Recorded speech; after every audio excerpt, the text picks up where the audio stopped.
Hello, everyone. Hello, hello, hello. Wait a second, this isn't the right screen. This is the right screen. Hi, everybody. You can kind of see me a little bit. How's it going? I hope you're doing well. Yeah, that's Lupe. You can tell because the painted nails. What? Oh, it is so lagged. It's a delayed. Yeah. I was like, wait, my fingers aren't showing up. Yeah. So yeah, we're here for the box opening stream. I've got everything I need. I've got the booster box. I've got my little cactuar and my chocobo and this. Yeah. So yeah. Welcome to the box opening stream. I've been hyping this up for a while. Yes. Good luck on the polls. Fingers crossed. I'm gonna open some too. We should make my luck the best. What does that even mean? Is this bright enough though? I think it's bright enough. Chat, let me know if you can see decently here. Let me get the pin out of the way. I kind of have Zach here as a test to like see if you guys can read him. And I figured it because I am Zach. That would make the most sense. On the ring light? There's kind of a glare. Yeah. Okay. What if you turn the lamp just slightly down? It also makes a glare. Okay, that's a little better. That's a little better. Without, okay. Without a glare, I think that's better. So I have I have this like propped up on like a phone thingy to make this a little bit like to make it a little bit closer to you guys, so you guys can read it a little bit better. But yeah. So can you guys read Zach decently, or do I need to get the camera closer? Ooh, there he is. There's Zach Fair. So just gonna let chat let me know, because I have no idea what I'm doing. This is the first box opening I've ever done. Nice setup, break a leg. Thank you. Can you read the card? Or should I get the camera closer? I can get the camera closer if I have to. Hey, everybody's here. You can read the name pretty good? All right. Oh my god, not the sacrifice, Zach Fair. Oh, yes. We'll talk about that. We'll talk about that. It's a little small, but I can read it. A little bit closer would be better. We can do closer. Just a little bit closer to Zach. I don't want to get the glare on the card. Just 10 minutes of password resetting. Well, I appreciate you figuring that out. So yeah, we're going to be doing some gambling that children are allowed to do. So that glare that you see right now is only because I have Zach in a card sleeve.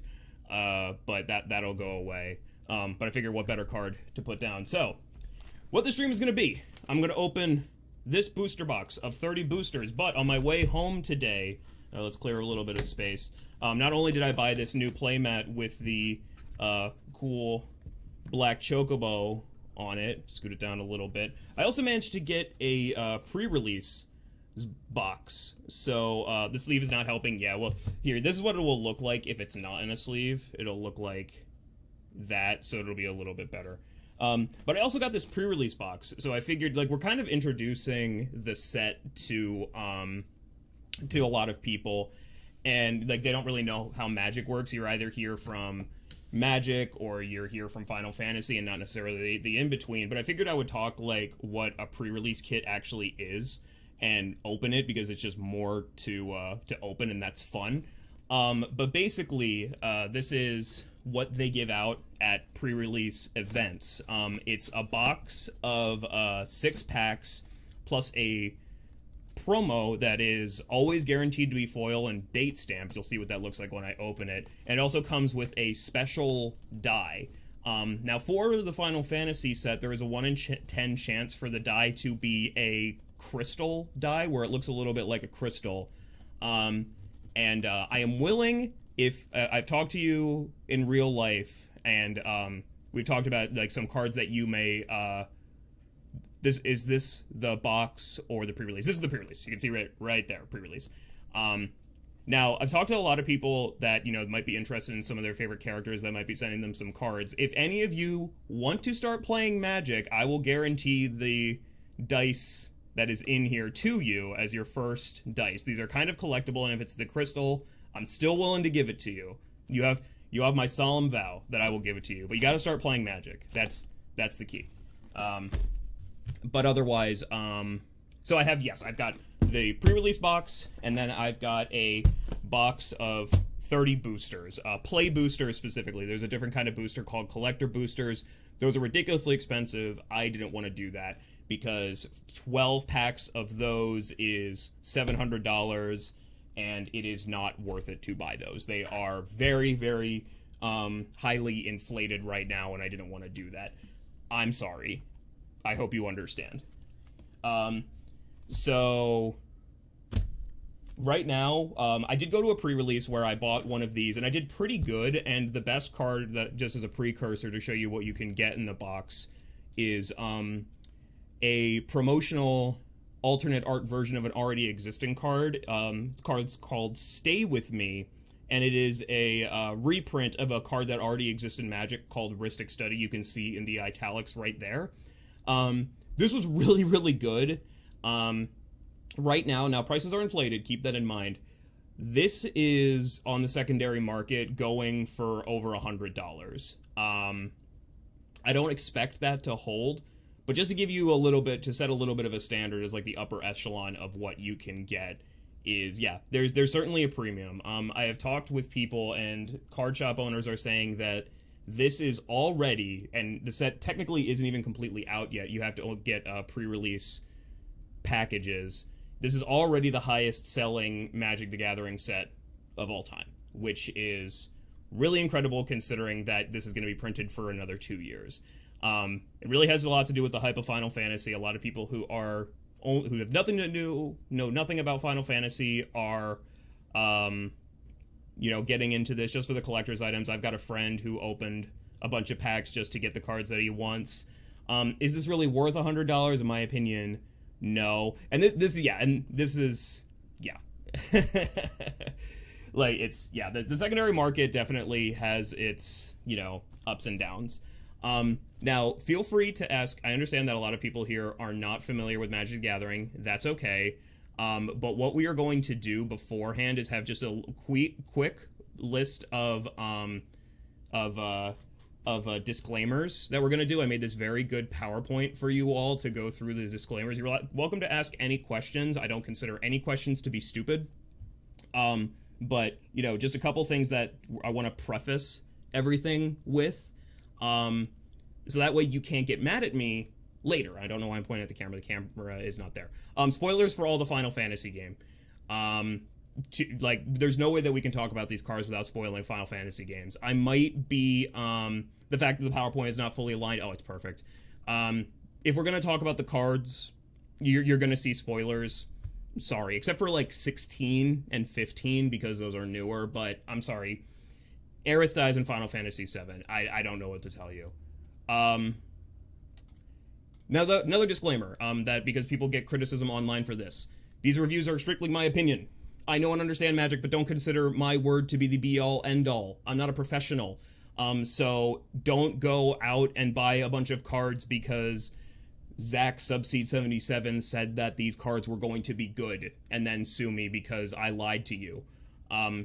You're not allowed to do that. I will, to make things a little bit understandable, mention other card games. I prefer Magic, but I don't hate the other card games. If you want to play those other card games, I don't care. It's only for the purposes of comparisons. And also, you are an adult with your own free will. In that vein, opening packs will not make you rich. TikTok is lying to you. You aren't going to open a box and make money. I'm only doing this because it is within my financial means to do so, and I intend to keep the cards and enjoy them. This is gambling, full stop. It's okay. It's not like gambling, like casino gambling, but you are taking a risk and you will not make money. The common adage in Magic is that if you want a specific card, go onto the secondary and buy it individually. That is always, always, always worth it. Well, not always. It's statistically a better investment of money to just buy it yourself. Currently, the prices are really, really inflated because they're pre-sale prices. If you have a particular card that you want to get, wait a little bit. Even if you're just collecting it, wait a little bit. Me opening this box is adding to the supply, and a lot of boxes are getting opened. Yes, thank you. Please tell your experiences of not making money. And don't go out and buy a bunch of these hoping to make money. Don't make monetary decisions you can't afford. Again, want to emphasize, I can afford to do this, and that's why I'm comfortable doing this. But this did cost a pretty penny, I'm not going to lie.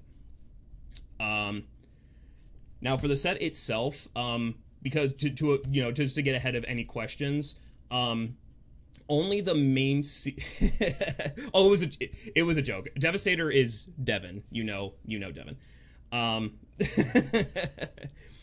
Want to just emphasize that this is for the Final Fantasy games 1 through 16, but only the main games. Again, if you've been keeping up with this, you would already know, but a lot of my viewers, I'm assuming, are, brand new to this. So that means the direct sequels are not included, so you're not going to see anything from 10-2 or 13-2. Prequels are not included. So there is no... Crisis Core is not specifically here. Now, I say specifically because Zack Fair is in this set, but that's only because he was depicted in 7. Any of the spin-offs that aren't the original 1 to 16, not in here. So no Tactics, Crystal Chronicles, Chocobo Racing, anything like that. Is it Comic Sans? I just clicked what Microsoft Office told me to do. And I want to bring up FF7 Remake because it has to be the original game. This is the only exception where I think this is the only Final Fantasy game that has been truly remade and reimagined. I don't know if there's any moments that exclusively happen in the FF7 Remake, but if there are, you're not going to see them here. Although I will say there definitely are things that are depicted, and yes, I put it in Comic Sans because it's funny. This is half educational, half a bit. I'm bringing a tool that will help us later. Yes, a Mouska tool. A Mouska tool. I don't know where you want it. Put it right there. Okay. Thank you. That's my participation. No, I'm gonna open some of the packs at some point, but I want to let the PowerPoint finish. I will say some of the art for Final Fantasy VII specifically has definitely been inspired by the remake. At least I'm convinced. These are the games that I've played, so I'll be able to talk about these more. That 7, 8, 10, 12, my favorite, 13, and 15. If you know stuff about the other games, please join in and be like, oh, this is depicting this moment. It's highly encouraged. I know a lot of people here have played 16 in particular, and I have not, so feel free to jump in. Again, you've already been warned about spoilers. We don't have time to learn the game. Sorry, I can't really describe all of the rules. If you're interested in learning the game, go to the Wizards websites. I think people just want to see people just want to see the pretty cards. I don't have time to talk about that too much because we'd be here all night. If you're confused by the game, that's okay. It's confusing when you first start, and I made mistakes when I played this game on Friday and have been playing for over a decade. Feel free to ask questions. Very briefly, I need to talk about specific formats so a little bit of lingo you guys are going to understand. If I'm going to talk about... Wasn't someone just talking about Yu-Gi-Oh? Exactly. Okay. And I'm using this for comparison purposes. I'm going to talk about 3 formats generally where these cards might see play. Constructed is the super competitive format. If you're sitting down with friends and playing Constructed, you're playing with a very specific set of rules, 60 card decks, 4 copies of each card except for basic lands, and you start at 20 life. This is what people play for tournaments and for money. If you want a comparison that you know from your childhood, this is when they were playing at Duelist Kingdom in the Battle City tournament. Limited is like that one episode where Joey faced off against Duke Devlin. They opened a bunch of packs and just played with them right there on the spot. In Magic, you have to have a minium, as I put it there, because I didn't fucking spell check this because I made it in 5 minutes, 40 card deck, and the rest is your sideboard. And then you start at 20 life. So that's actually the purpose of these packs. They are seeded in such a way as to cater to the limited environment. There's a certain distribution of rarities in these packs, much like with Pokemon, but here they're catered towards making limited be balanced. And then the most popular format by far is what's called Commander, and this is important to mention because this very, very, very, very heavily influences prices. The card that I showed earlier, Stay With Me / Ristic Study, this only sees play in Commander, and that's why it's a $100+ card. The way that Commander works is that you pick a legendary creature, and that is like in the virtual world arc of Yu-Gi-Oh!, your deck master. And it's normally played multiplayer. The cards in Magic are actually suited to playing against multiple people at the same time. Most commonly, it's 4. You start at 40 life. It's like a restricted Pokemon in VGC. Yeah, kind of. But the deck has to be bigger. You have to have a 99 card deck plus your commander. And you can only have 1 copy of each card. So it makes it high variance.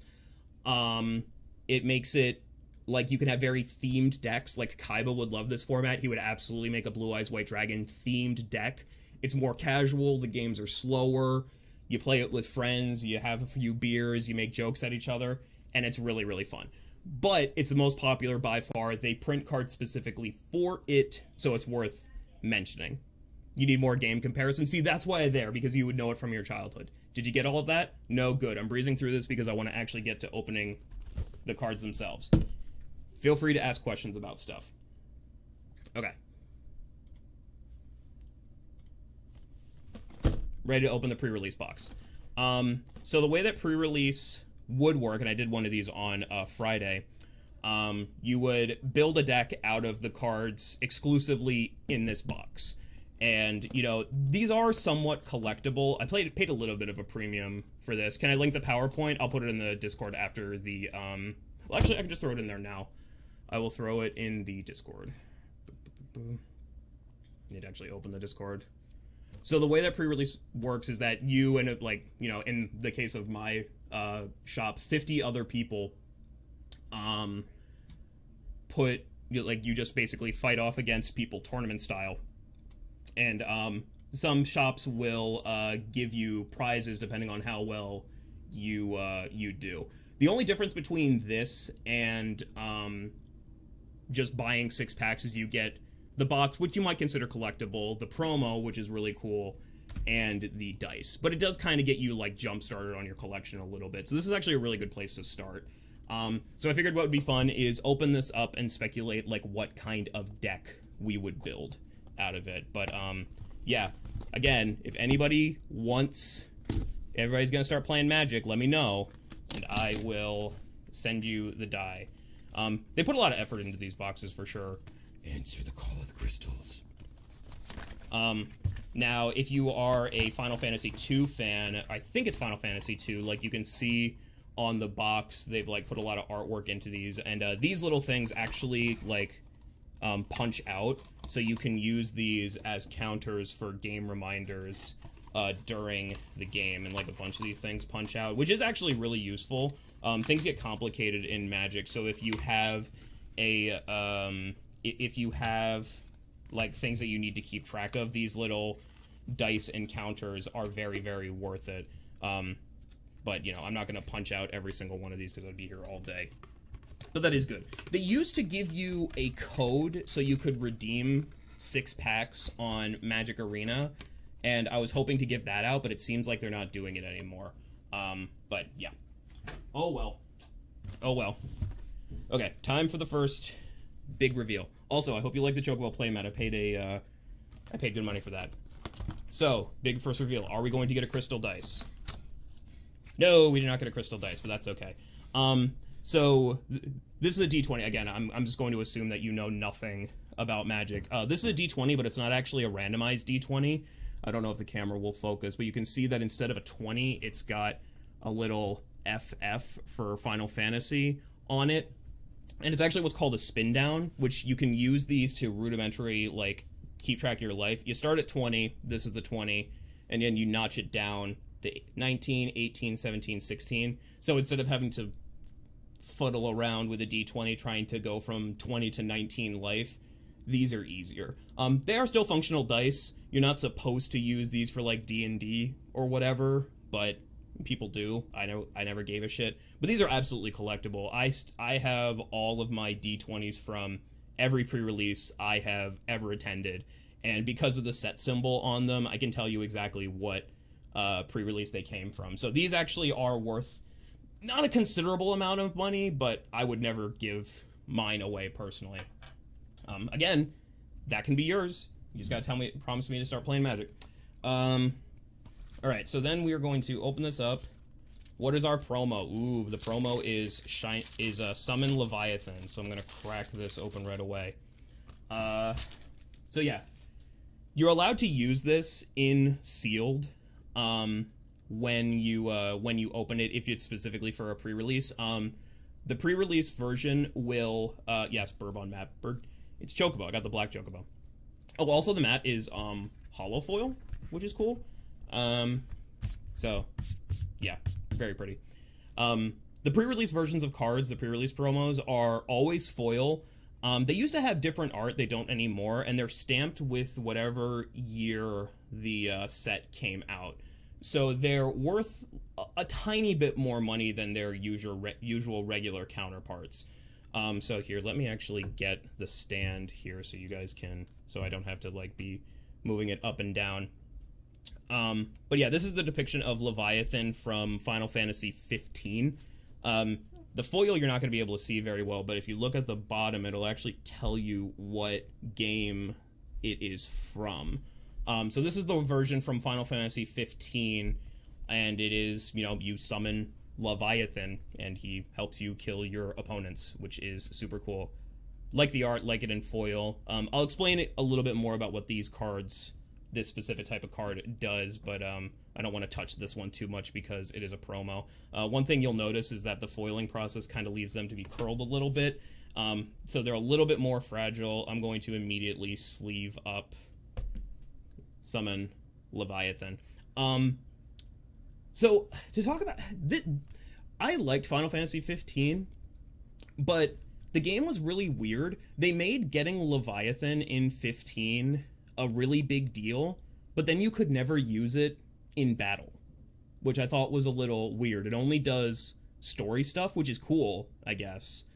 But it, you know, all like a big deal of something that you don't get any mechanical benefit. Just, you know, he shows up in one or two scenes later down the road. I don't know. It was weird. Leviathan's obviously been in a bunch of Final Fantasy games. They chose the depiction of Final Fantasy 15. You'll see that a lot in this set where, you know, like summons and monsters, chocobos, they picked depictions from very specific games and showed you, okay, that is, you know, this is the version that we showed. But, you know, they're from other games as well. All right. So then we get into our 6 packs. You also get this little art card that I guess you can do stuff with. I have no idea which game this is from. I haven't played 1 through 6. Might be 1, honestly. But yeah, this doesn't really do anything. They also give you a little bit of instruction on how to build a pre-release deck. This would make sense to you if you played the game, and it's also kind of a little bit of a poster. And I think, yeah, that is all that is in the box, I believe. Yeah, that's all that's in the box. Sometimes people keep the boxes. This one's actually really cool because it shows the original pixel art. From here on out, these are just regular packs. Zach, you need to go away. Sorry, Zach. All right, let's crack them open. What are we gonna get on our very first pull? Now, you're gonna see more commons and uncommons. I'm just gonna make a giant pile of trash behind me. You're gonna see a lot more commons and uncommons than anything else. I'll go through the commons and like show them off, but eventually we'll be able to go through them because we'll see more commons than anything else. So we've got Stuck in Summoner's Sanctum. This is depicting the moment in Final Fantasy X where a bunch of like innocent civilians get trapped in one of the summon chambers, dungeons, whatever you want to call them, temples, and you have to go around and save them. At least I think that was what happened. And they depicted that moment as like a enchantment you can throw on an opponent's creature to make it not be able to attack because it's like lost, is essentially the flavor that's going on here. These commons are not super exciting. You're really only opening them for the uncommons and rares. You're Not Alone is just, this is just a generic moment as far as I understand. They've got a little quote here from Dagger from Final Fantasy IX as she is protecting, or somebody is protecting Zidane. I don't know 9 very well. But that's essentially, this is just a very simple buff spell for your creatures. This one I like. This one is Blazing Bomb, the Final Fantasy IX depiction of it. Basically what this card does is as you cast other spells, it gets bigger and bigger and bigger, and eventually you can sacrifice it to blow it up. And that's always what the bombs do in Final Fantasy. They just get bigger and bigger and bigger, and if you don't kill them, they will self-destruct and kill you. Fight on.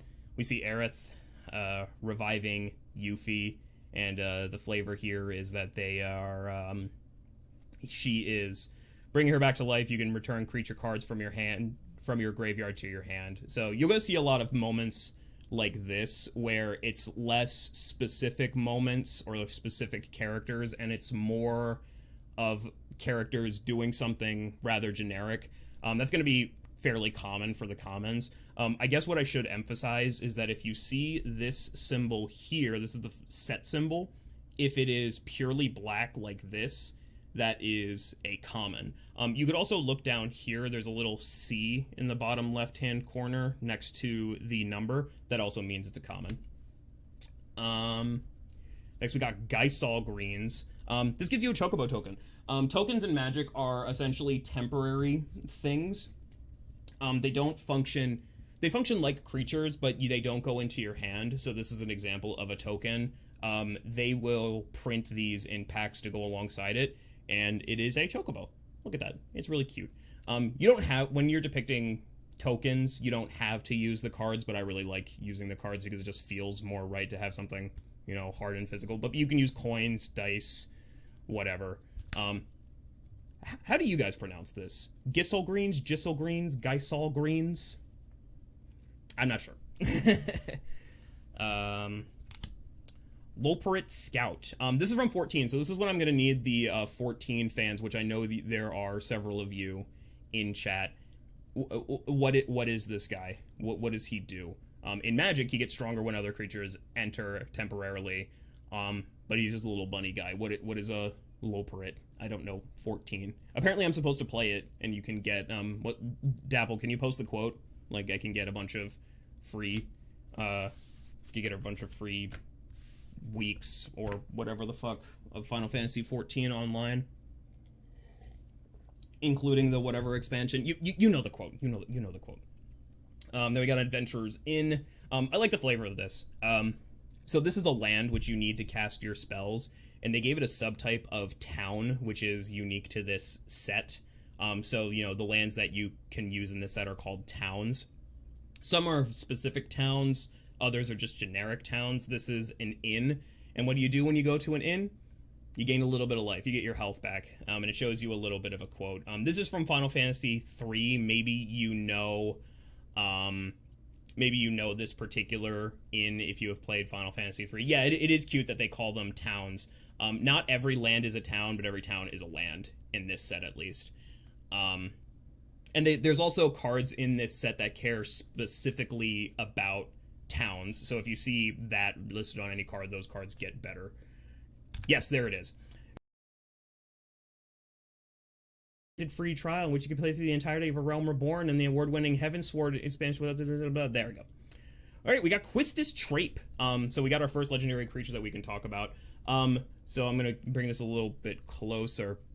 So how do you know something is legendary? It's going to say it right there on the card. Legendary creature. So like I was talking about with the commander format, this could be your deck master if we're putting it in Yu-Gi-Oh terms, or commander. And then the idea would be to build a deck that supports her and using her heavily as a strategy. So Quistis, not a lot of people played 8 from what I understand, but she is essentially a teacher. She's one of your main party members, and I'm super glad that she got a card, because not everybody that's a main party member got a card in this set, unfortunately. Not even from 8, but I'm glad Quistis did. And she's got an ability where she can cast instant or sorcery cards from her graveyard, and any mana of that type can be used to cast that spell. That spell we put into a graveyard, exile it instead. If you know anything about 8, you would know that the main mechanic for how magic works in that game is that you actually steal it from enemies. You have a system called drawing, where you get stacks of various magics from different enemies, and when you have those stacks, that's how you actually cast the spells for yourself. And Quistis is your first party member. She's your teacher. Well, you play as Squall, and she teaches you how that system works. So, the flavor here is that she is skilled in the ability of taking magic from other people. So the fact that you can cast an instant or sorcery spell from somebody else's graveyard that they've already used, hey Nanda, that you've already used, that's very on flavor. And then they made it so it also works with your graveyard to make it a little bit on theme. You can see here that, and you'll see this with all of the legendary creatures going forward, they're at least uncommon rarity. So that silver depiction they're a little bit more rare. They're a little bit stronger, but not super rare. Hey, we got Gladiolus. We got the big beefy man. We got the big beefy man himself. Love the depiction of Gladiolus here. He's a 6/6, which let's compare it to Quistis, who is a 2/2, so he is big. He's a big, thick boy. When he enters, search your library for a land, put it on the battlefield, tap, and then shuffle. So if you know Final Fantasy 15, all of your party members had like a special ability that they brought to the table that wasn't combat focused. It was something else to help you with your road trip with your bros where you all camp together and hold hands. Gladio, or Gladiolus, was his ability was camping and survival. So the way that they depicted that in the game is that you can search your deck. Your library is your deck, and for any land, and put it onto the battlefield, which is the equivalent of him making camp for you, which I think is pretty cute. So he could go get like adventurers in and put it onto the battlefield. And then his second ability, whenever a land you control enters, target creature you control gets +2/+2 and gains trample until end of turn. And what Gladio also let you do is while you were at campsites, so when you are at some plot of land, maybe the one that he set up, you could train with him. So him making your other creatures stronger is essentially them being trained by Gladio. Really cool. It's really cool. You could build a commander deck around Gladio if you wanted to, and eat lots of beef and train and run barefoot on the beach with your bros and explore each other's bodies and stuff like that. But yeah, cool way that they did it. Landfall's a really strong ability, and yeah, he's very good in limited, I would say. We got the Chocobo Racetrack. This one's going to American Bandit because I know how much he loves the Golden Saucer. This is the racetrack in Final Fantasy VII in the Gold Saucer. And this has, very similar to Gladio, it has a landfall ability. So whenever a land enters, you get a Chocobo. And if you know anything about the Golden Saucer and the Chocobo Racetrack, you're going to need a lot of Chocobos if you're going to be able to do that stuff, to do the stuff there, the extra minigame. They actually depicted on the art the black Chocobo, which I believe the name of the rider is called Tycho. And you couldn't really tell because he was a very small pixelated sprite, but he was in a red outfit with a black hat. So they actually went back and depicted that particular rider on this card on the black Chocobo. And this was like your rival if you wanted to complete the Chocobo racing minigame. And this is really cool because, I don't know if this part has happened yet in Final Fantasy VII Remake yet, if this guy has come back yet. But it's cool. We get to see how these older things are depicted with modern art capabilities. Like, you could probably draw something like this back in, the 90s when this came out, but you wouldn't be able to render this in a video game. So now that we're getting more arts, that can be depicted in a modern style, that's really cool. I like that a lot, especially for games that were purely pixelated, like Final Fantasies 1 through 6. It's really cool to be able to see modern styles for them. Now, I haven't played those games, so it hits a little bit less for me. But, it is really cool. Good and limited, not much else. Side quest, raise a Chocobo. So this is where you actually get to... So we got a little bit lucky. We got 4 uncommons. So you actually get to see a very interesting nature of cards here in Magic. Magic cards can be double-sided. So there's a side quest enchantment here where you raise a Chocobo, where if you complete the conditions on the front half of the card, you get the back half.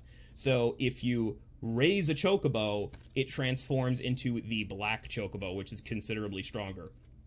And again, that's how it worked in 7. If you raise a chocobo, in this case, at the beginning of your first main phase, if you control 4 or more birds, transform this enchantment. So if you have a bunch of chocobos, you get the strong chocobo. And that's really cute. There's a chance for this card to actually see play in Constructed because it's not unreasonable to build a deck with a bunch of birds. And the art is absolutely adorable. You get the green chocobo and the blue chocobo, which might actually be what you need. That might actually be what you need to get the black chocobo. Like the breeding rules, there was this huge long side quest in 7 to breed chocobos and get different colors. It might be blue and green that get you the black one. I wouldn't be surprised if they put that little Easter egg in. But yeah, that's a cute little thing. I had to put the cards down because to show you the double side, we would just spoil the next card. So the next card is Saz! Yes, speaking of birds, we got Saz Kotzroy. I am so happy that Saz got the love that he deserved in this set. I love it so much. He's one of the coolest characters in Final Fantasy 13, in my opinion. In Final Fantasy 13, he's kind of the guy that gets a little bit over his head. He didn't ask for this, and he is, like, getting it, he is, getting, like, the plot is basically happening to him. He wasn't very strong in 13. He was kind of overshadowed by, at least, you know, in the public eye, Fang, Vanille, Snow, Lightning, less so Hope. But Saz is really good. When he enters a battlefield, you can look for a basic land or a bird, like your, actually, don't have any specifically birds here. Oh well. You can search your deck for a bird and put it on the battlefield, and that's, you know, he's got his little chocobo, which is really cute. And then when he attacks, you put a +1/+1 counter on target creature, and then double the number of +1/+1 counters on that creature. He was your synergist in Final Fantasy 13, which is the job role that was dedicated to making people on your party stronger with buffs, and that's how they chose to depict him. There is a chance for there to be a competitive bird deck where you play a bunch of these chocobo cards, and Saz would make sense in that deck. So I'm glad that Saz got some love because he very much deserves it and needs it. And we got Prompto. We got Prompto, a foil Prompto actually. I don't know how well you guys can see that. Pretty well. But there's him taking his selfie like he does in the game. I cannot express enough how many moments I love that this art, you know, you can see the other 7 members fighting around in the background. And like you get so many pictures like this when you're playing through 15. And it's cool that we got him in foil, which is really cool. Are you still in the pre-release pack? I'm still in the pre-release pack, and then we have an island. I'm gonna try. I'm realizing that I need to go a little bit faster, so I'm not gonna explain it as fast. Well, I mean, maybe like the first time you get a card. Yeah. Because you're gonna start getting a lot of the same. We got in this next pack we got Choco Mog. I don't know when I was a kid. We called this summon Chogmog. Did anybody else do that? I don't know why. Item Shopkeep. This is just a generic trader. Malboro. This is a really cool design. So Malboro has Bad Breath. When it enters the battlefield, each opponent discards a card, loses 2 life, and exiles the top 3 cards of their library. If you ever face up against Malboros in Final Fantasy, they basically impart every single status effect to you under the sun. And that's what Malboro essentially does in Magic. He, there's the cards. He, you know, gives you all of the status effects all at once, and that's a really clever way to do it. Bard's Bow. Do we have any bards from Final Fantasy 14? This is your weapon from Final Fantasy 14 if you are a bard. Yeah, he's looking. Ooh. We got another Stuck Inside Sanctum. You'll see this a lot as we pull another adventurers in. The commons you're going to have a million of. Doesn't necessarily mean that they're bad, but they're really good. Ooh, we got a To the Crystal Tower, so we can talk about these cards. And this is a really good one. So they did a special treatment of cards in the Final Fantasy set, which are kind of like the Stay With Me card that I've been showing off before, which I need to put back in a top loader as I showed you the Samurai's Katana. they're essentially like depicting moments from or locations of Final Fantasy and reimagining existing cards as them. And this one is the characters from Final Fantasy 3 going to the Crystal Tower, and it is Cryptic Command. Now, if you've been playing Magic for a while, and I know Devin, Nick, and Rob know this card, Cryptic Command used to be one hell of a card. Like, it was super sought after. It was like $50. Now it's like $5. It's still an incredibly powerful card, but it's just not what it used to be, which is a little bit of a shame. But this is a big one. This is probably the most worthwhile card we've pulled so far. So I'm gonna put Cryptic Command off to the side. Samurai's Katana, Restoration Magic. I have a gripe with this card. This is not what Restoration Magic does in Final Fantasy. In this game, it protects your creature. But Restoration Magic would... I guess it does kind of protect your creature because it prevents them from dying, so... Fine, it gets a pass. It gets a pass. Titus. Titus? Do you pronounce it Titus or Titus? Titus Blitzball Star. Yeah, we have our Blitzball guy here. And I love Blitzball. I will defend it to the death. And you can all bite me if you don't like Blitzball. I'm sending it to Gary because we know how much he loves Blitzball. Now this is not actually the only depiction. Why is he 2 types? You mean 2 colors? So basically he's just 2 colors in one. Each color in Magic does different things, to put it very, very vaguely. And there's only like, when you have a card that they want to expand on what it does, they will add more colors to make it make a little bit more sense. So his first ability is whenever an artifact enters, you put a +1/+1 counter on him. Caring about artifacts is a very blue ability, but then whenever he attacks, he taps an opponent's creature. That's a very white ability. So they wanted to put those things together, and in order to do so, they made him white and blue at the same time. It means that he could certainly go in less decks, but it means he's a little bit better because he does multiple things. Is the most basic way I can possibly put it, and if you've played Magic, you're understanding that that's not entirely correct, but yeah. There are multicolor cards. As another example, Gladio was red and green. Yeah, Gladio is red and green. And he's also legendary. You could build a Blitzball-themed deck if you really wanted to. Okay, we got our rare is Summon GF Cerberus. I've seen so many people online talking about GF. They're like, what is that? Is it girlfriend gluten-free? In Final Fantasy VIII, their summons are all called the Guardian Force. That's what GF stands for. They couldn't put the whole thing on the card. It wouldn't be enough space.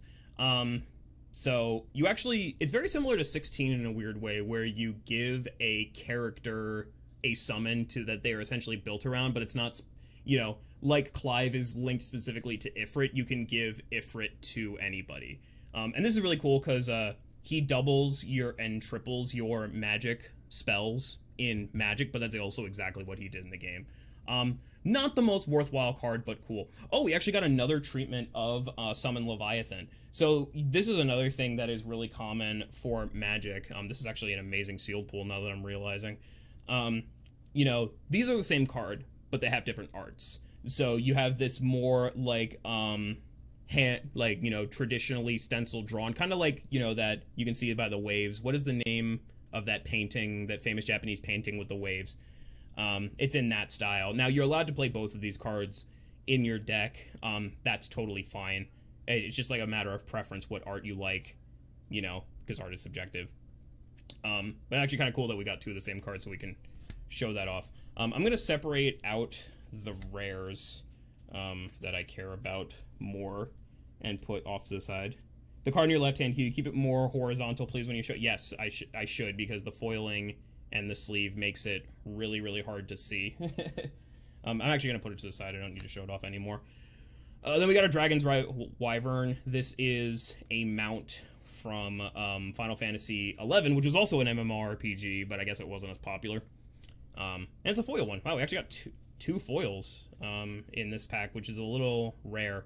And here's another town that you can see. This is Trino from Final Fantasy IX. So it's got that town subtype, and it's actually essentially acts as like can add 2 different colors of mana to your mana pool. But this is what they did with a lot of the locations in Final Fantasy. They depicted them as towns that you can use as lands. Also, if you're lucky, this is a pretty good pack. You can get what's called these art cards, which are just like a very simple depiction. It's just like art from some of the cards. They're not worth a ton of money, but they are pretty cool. This one is, you can see on the back, it's from Final Fantasy, I can't tell. But it's also, you know, got like a gold print of the artist's signature. So these are really cool. The most common thing that I see people do with them is that you get a bunch of these, and you get clear sleeves that show the back. And what you can do is, if you jam it in there decently, you can use these art cards as like the art of the back of sleeves, and it will still fit in, which is pretty cool. You need to get a lot because you need a 60 card deck to make this work, but that is a thing you can do. So yeah, kind of cool. Again, they're not playable cards, but you know, they're certainly collectible. All right, on to the next pack. This would actually be a really good seal pull.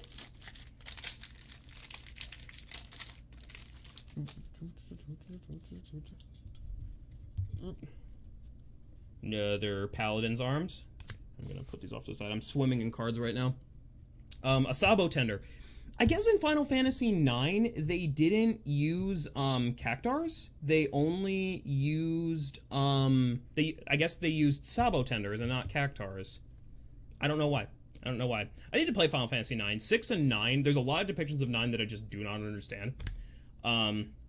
Like with this, cornered by black mages. I know that the black mages are like a big thing in Final Fantasy IX, but I don't really know about it. I know Vivi from Kingdom Hearts, it comes from Final Fantasy IX, but yeah. Commune with Beavers, this is really funny. What I like in Magic is that they're able to make meme cards, and this is certainly a meme moment from Final Fantasy II, where your party member Guy talks with beavers, and they actually turned that moment into an effect.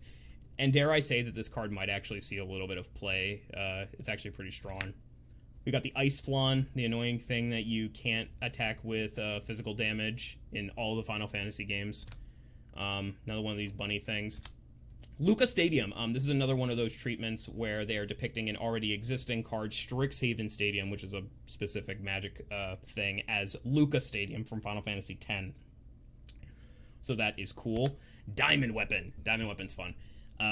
This is like one of the big things that shows up towards the end of the game in Final Fantasy VII, and the way that they depicted this is that it's easier to cast as there are more stuff in your graveyard. Hey, zombie.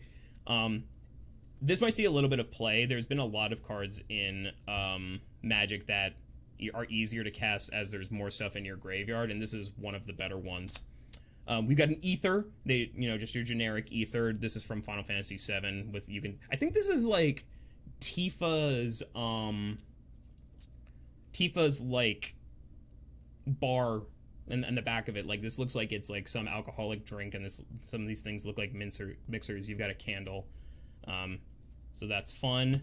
The Final Days. I think this is the moment in Final Fantasy XIV where they reset the servers. If you don't know, there's like an in-lore reason that the Final Fantasy XIV became a drastically different game. And this is showing like an apocalypse happening, which is really good card. I wanted this card really bad, so I'm happy about that. Summon Alexander. So these crystal fragments turn into Alexander. This is the only depiction of Alexander from the set. Obviously shows up in other stuff, but I guess he's more important in Final Fantasy IX. I gotta get my Final Fantasy IX experts in here.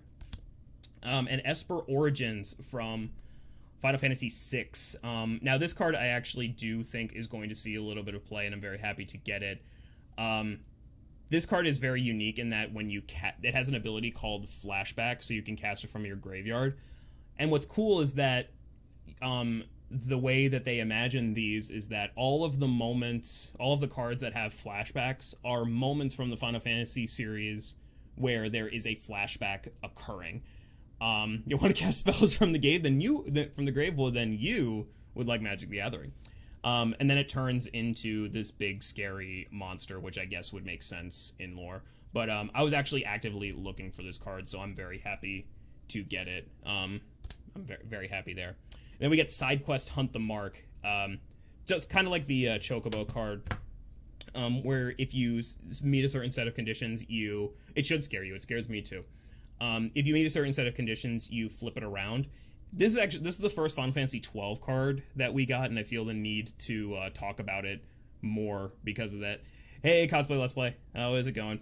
So the main side quest that you do in Final Fantasy 12 are these hunts, and you go around, kill creatures, get a reward out of it. Very standard RPG stuff. And when you flip it around, you get Yasmot, the ultimate mark, which is a creature. Can I just open the last of the pre-release boxes? Yes, we have 3 packs left. This is the ultimate, like, end game boss, where if you have completed all of the other side quests, you get to fight off against Yasmot. And, you know, if you've ever fought a Final Fantasy boss, there's a chance that Yasmot, unless you're playing Final Fantasy 14 probably, there's a chance that Yasmot is actually harder. I've never actually beaten Yasmot, despite how much I've played 12. He throws everything at you. At one point, he makes himself immune to basically everything for like 5 minutes straight. He doubles his level at one point from like up to like 150, and you can only go up to level 99. So he is incredibly difficult. Really cool card. They depicted him here because he's able to get indestructible, and this is a foil one, which I'm pretty happy about. And then we have a forest, which is from Final Fantasy 13. Oh, and then we got a token. So the only thing really noteworthy here is one that they are double-sided, but there's a theory going around. All of these hero tokens depict characters from Final Fantasy 14. Now, Final Fantasy 14 is obviously the MMO. People are speculating that the artists, which you can actually see the artists at the bottom, they're speculating that these are actually their characters from Final Fantasy 14. And, you know, why wouldn't they be? That would be such a cool thing to do if, you know, if I was making art for, and I was a Final Fantasy 14er, and you're like, hey, put a custom character from Final Fantasy 14. And it's like, yeah, I would just put my own character in. That would be super cool. So I'm happy with that pack. I got a card that I was actively looking for.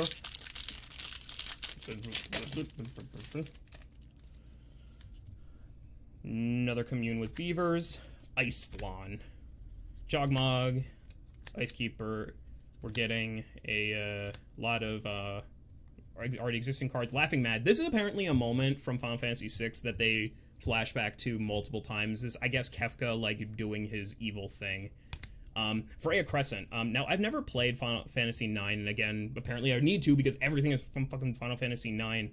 But I think she's your Dragoon character, and she's got the ability Jump, which is really cool because that's, like, the thing that Dragoons do. She might see some constructed play. Fenrir from Final Fantasy 11. We got the Albed Salvagers. These guys show up in 10. This card cares about artifacts, and that's what the Salvagers are attempting to do in Final Fantasy 10. And we got Summon Primal Odin. So this is a really cool card. He actually has the text on him. Whenever this creature deals combat damage to a player, that player loses the game, which is insane. Odin has shown up in many Final Fantasy games. The ones that I have seen him in are 8, 7, 13. And I know he's in, and this is his 14 depiction. From what I understand, when he activates Zantetsuken, if he is able to get that off, it's basically a party wipe, and you just all instantly lose. But yeah, that's a really cool card. Oh, and we got a really cool one. Emmett Selk, Unsundered. This is a big bad from 14, and I guess everybody's husbando. And he is another transforming card, and he turns into Hades, Sorcerer of Eld. If you meet the condition of if you have 14 or more cards in your graveyard at the beginning of your turn, you can transform them. And then he lets you cast cards from your graveyard, which makes sense for something called Hades. This card, I think, has a chance to see play in Constructed. If not, he's going to be a really cool commander, because being able to cast everything from your graveyard is very, very strong, like Zombie said earlier. Very appropriate for Zombie to be saying that. And then we've got Poison the Waters, a foil of this. This is Kefka, I guess, at some point he poisons water. And it's kind of cool that the foil treatment is being applied here, because like he's got like an oil splash in there. So that oil has really cool foiling. What I've noticed that with box openings, like the foiling treatment doesn't translate very well through cameras, but this card looks really pretty. And then we got Insomnia, which is the starting town, kind of. You're not really there.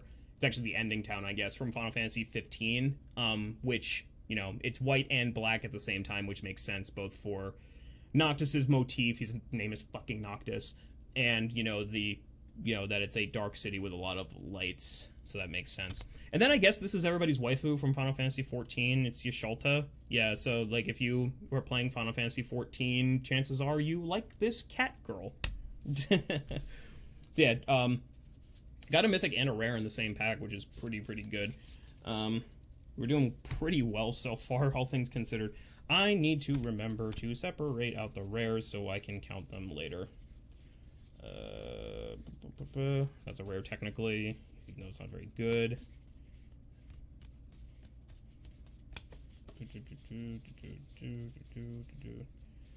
Gladio, you're not a rare, even though you should be. I'm sorry. And Sauce.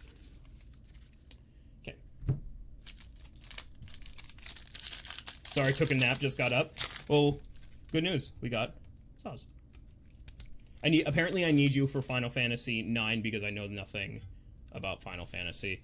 I would say that the best card we have gotten so far... it's hard to say. I don't know the prices very well. We'll check it later. We got a Coral, shows up from a bunch of Final Fantasy games. Call the Mountain Chocobo. This is clever. So Call the Mountain Chocobo, it makes another one of these Chocobo tokens for you and gets you a mountain. But I'm pretty sure that specifically the green Chocobo, all the Chocobos in Final Fantasy X let you traverse a different type of terrain. I'm pretty sure the green one was the mountain one. So another little nod to, the people who made this knew what they were making. They were clearly Final Fantasy fans. It's really cool. And I was saying specifically with Saz, this card's actually pretty good. I'm glad he got the love that he deserves in multiple ways. I don't know. I felt like Saz was overshadowed in Final Fantasy 13, but they gave him some love here. Cut Rub from Final Fantasy 13. A Gubu Gardener. Look at him. He's so happy. He's so happy. Final Fantasy 7. A Scorpion Sentinel. This is the robot that you fight in very early in the game in the Midgar facility, and yeah, it's a giant scorpion robot. Blitzball! We need to make a pile of all the Blitzball cards to send to Gary, and it has the extra ability, go!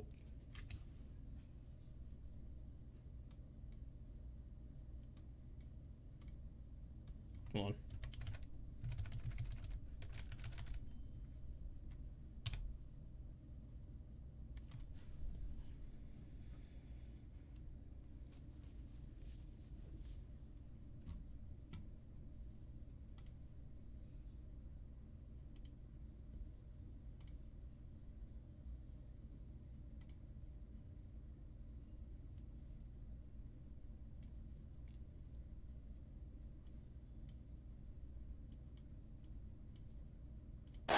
Cambia horario Europa, pero nosotros todavía no. Atención que el tiempo tiene el empate. Le pegó de derecha Alvarado, pero está muy bien Hernán Galíndez atrás. ¡Contra remate de Rodríguez! ¡Qué golazo, madre mía! ¡Qué golazo acaba de...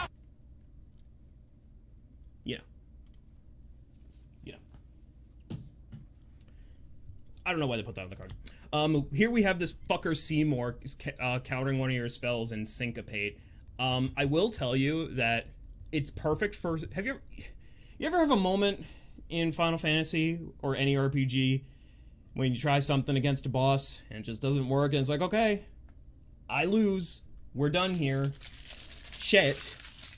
Well, that's what's happening on this card. He's countering one of your spells. And I will say, when you counter a spell in Magic, you make this face too. A cactar. Everybody make the pose. Everybody make the pose. If you're my friend, you'll do this with me. Doot, doot. Yeah, love cactar. It's great. Little slippery fuckers that can deal a bunch of damage. And the way that they just run away.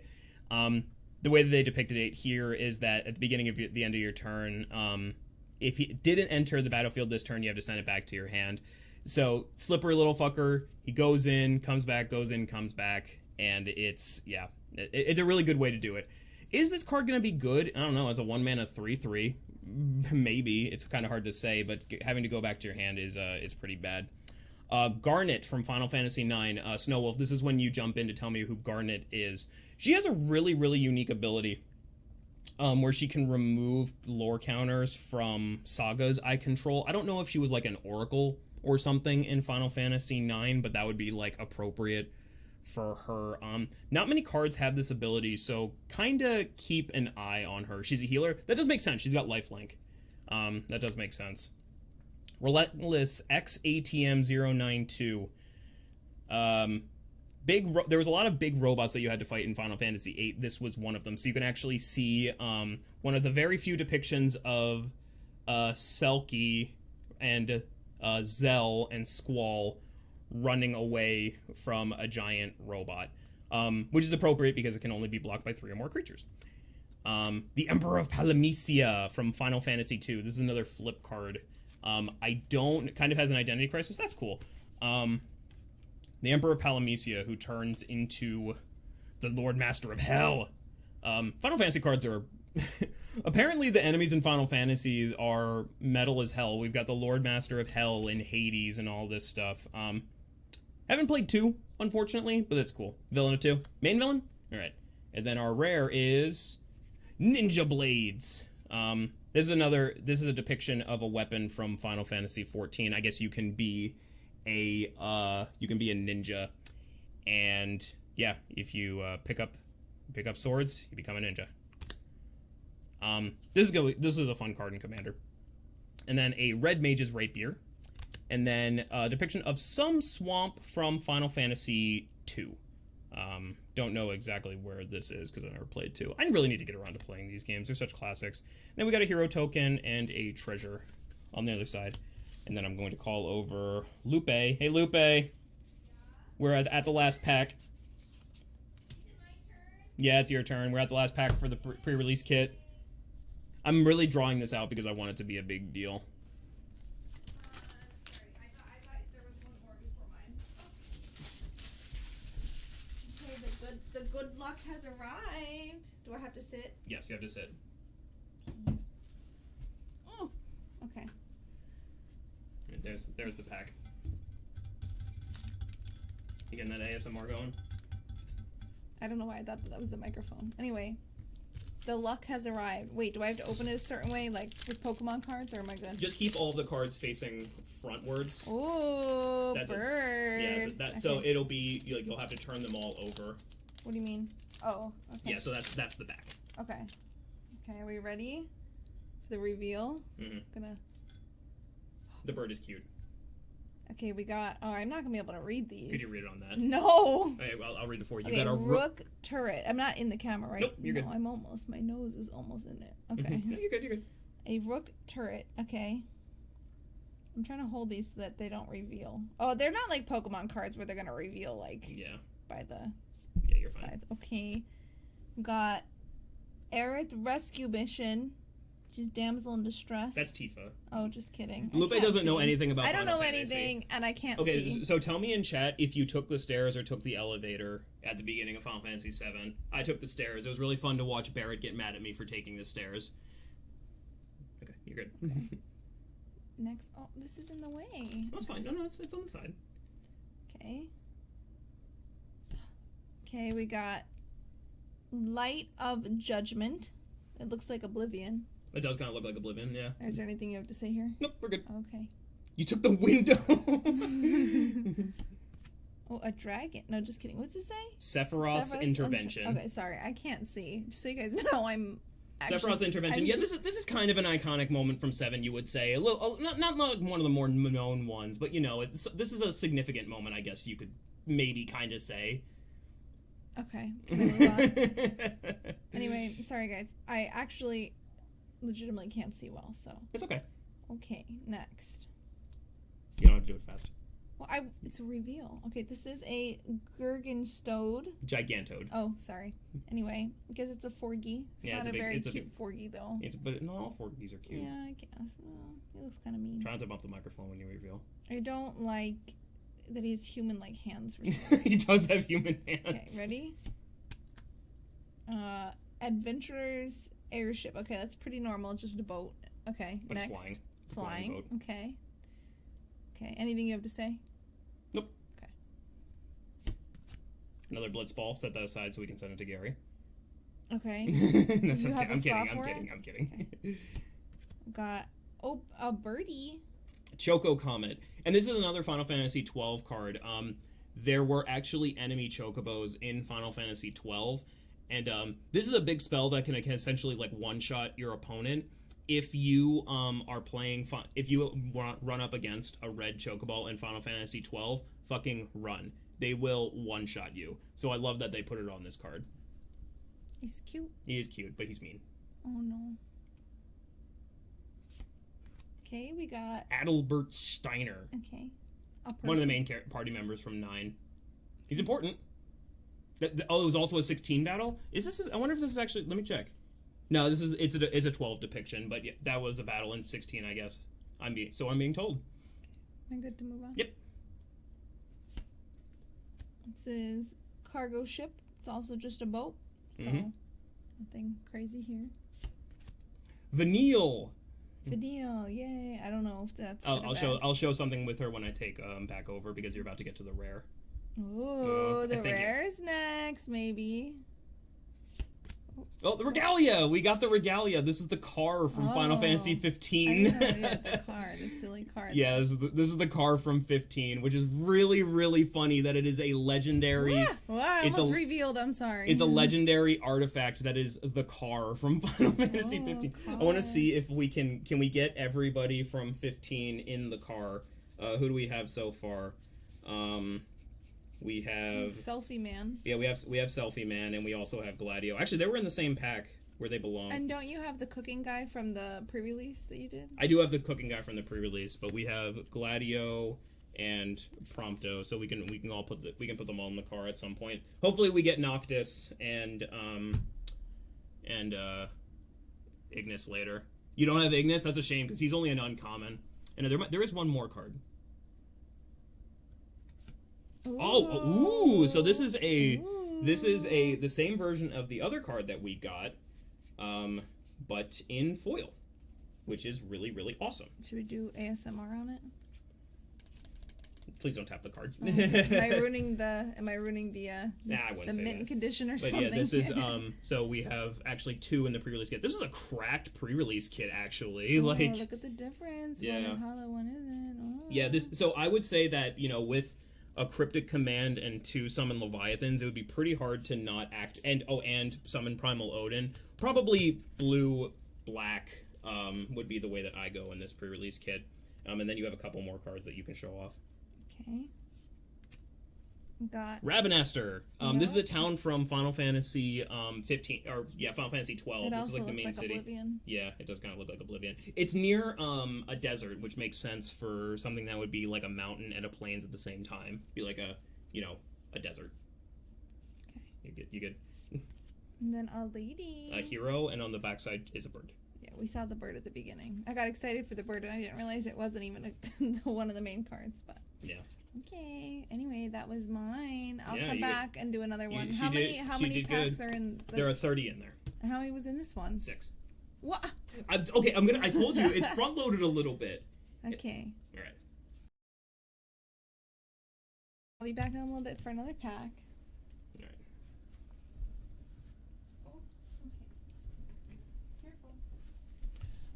Yeah, so we got one out of that pre-release kit. We got 1, 2, 3, 4, 5, 6, 7, 8, 9, 10 rares, which is kind of batting a little above the curve, I would say, like a little bit. It's pretty good. Bend the sides makes them worth more. Yeah, I'm sure. I am sure. So yeah, can definitely not complain. Oh, we need to keep the regalia over here. We need to get everybody in the regalia. Okay, that's the regalia. And one thing I wanted to show about Fang is or Vanille is actually a double-sided card. I'm hoping if we get a Fang in that box, Fang and Vanille kind of go together. Snow Wolf, you should check your box to see if you got them, because they work together interestingly. All right. Finally, get this Rook turret out of here. That's a bad card. We can move on to the actual box itself. Only an hour and 20 minutes into the stream. Don't worry, we're having fun. All right, so gotta open this seal.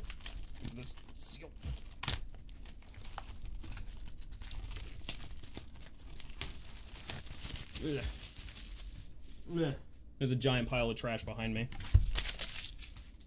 Go that way. You get a lot of like random, stupid, pointless paper when you open them. Oh, there's Noctis. If you want to see all of the cards, you can scan that QR code. You got a Fang but not Vanille. That's a shame. So yeah, we can combine our forces together, and we can get Fang and Vanille. All right, so there are 30 packs in here. Let's get to it. I'm gonna go a little bit faster.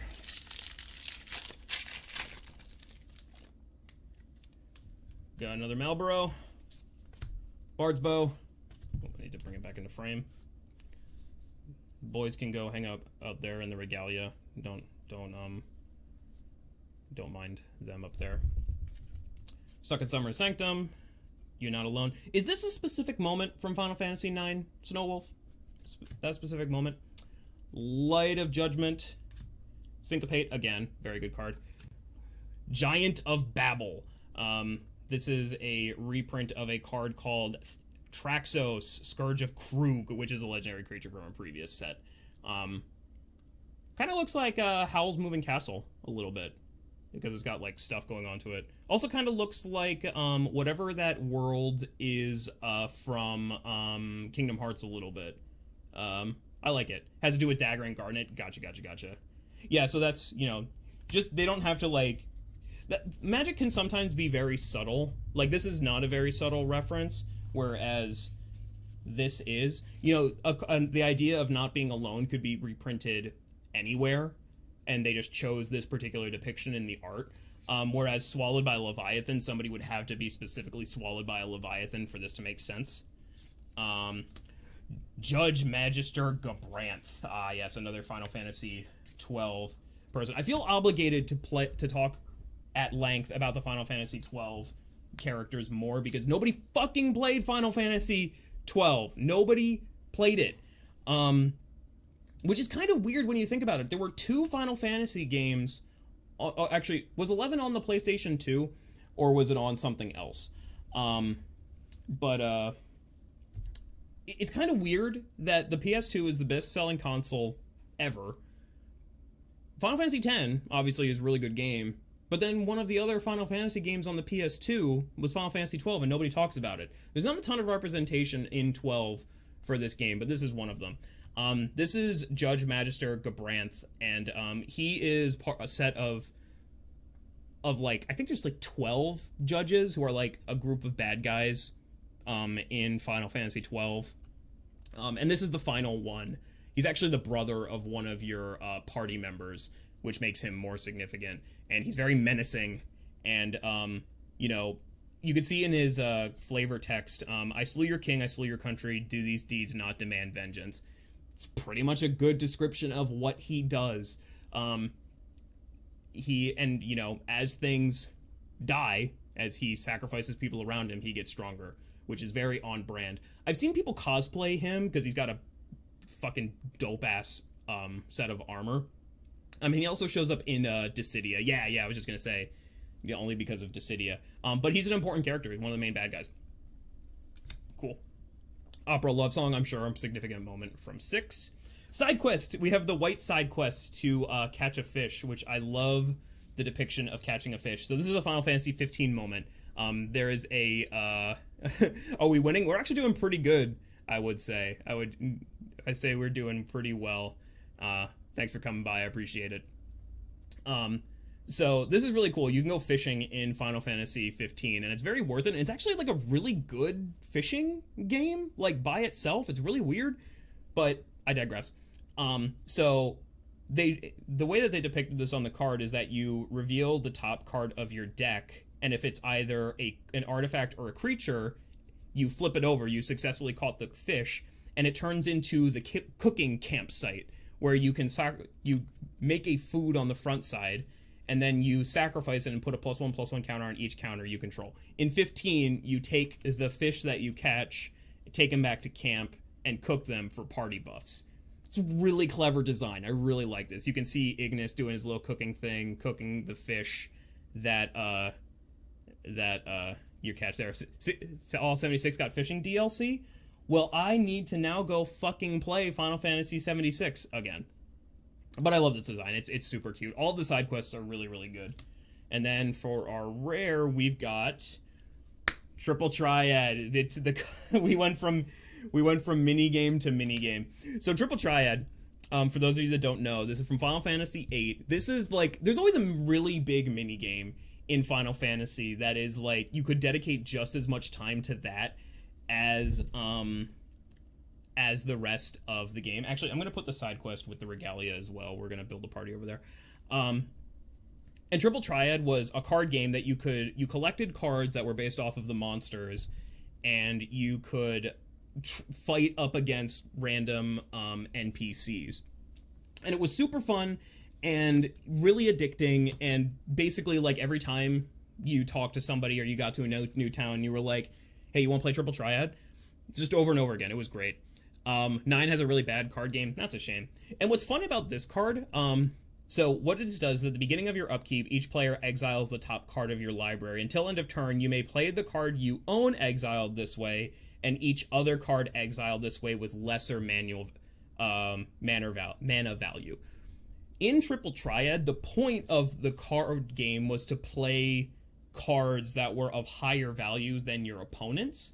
And if you did, you took control of that card. And it was about having more territory on the board than your opponent at the end of the game. And that's kind of what Triple Triad does. If you play a card that is worth more than your opponent's card, you get to take their card. So it's actually a really clever way of depicting the card game in another card game, which I love Triple Triad. And this is a fun commander card. This is pretty cool. And we got a foil of Summon Fat Chocobo. I don't remember the Fat Chocobo from Final Fantasy VII, but there he is. He's living his best life in this foil. That's pretty much Queen's Blood too. Oh, that's cool. That's cool. Oh, and we got a the lands have a chance to be foil as well. That actually is really, really pretty. This is an area from 9. Snowwolf, if you can chime in if you know what area this is. But you can actually see that little like pool of water in the tree stump is reflective as well. So I really like that. So yeah, 2 rares. We're doing pretty well there. I'm running out of space to put these fucking cards, which is a very common problem if you play. I should give Fat Chocobo the instant ramen. I haven't opened instant ramen yet.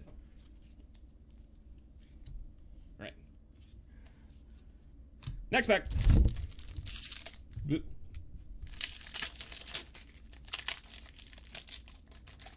It's a really big forest in 9. That's hilarious. Blazing Bomb. Just way too many cards. Ask anybody who plays Magic. You just have piles of cards everywhere. Blazing Bomb. Fight On. Gisal Greens. Again, up to I have no idea what it is. Magic Damper. This protects one of your creatures, and I love that they put Fang on this because she is one of your sentinels, which is essentially one of your tanks in Final Fantasy 13. So I really like that that they gave this to her. Gallicat. I don't remember Gallicats in anything. Maybe they're only in 5. Maybe they just haven't shown up in the games that I've played. We got a Hill Gigas.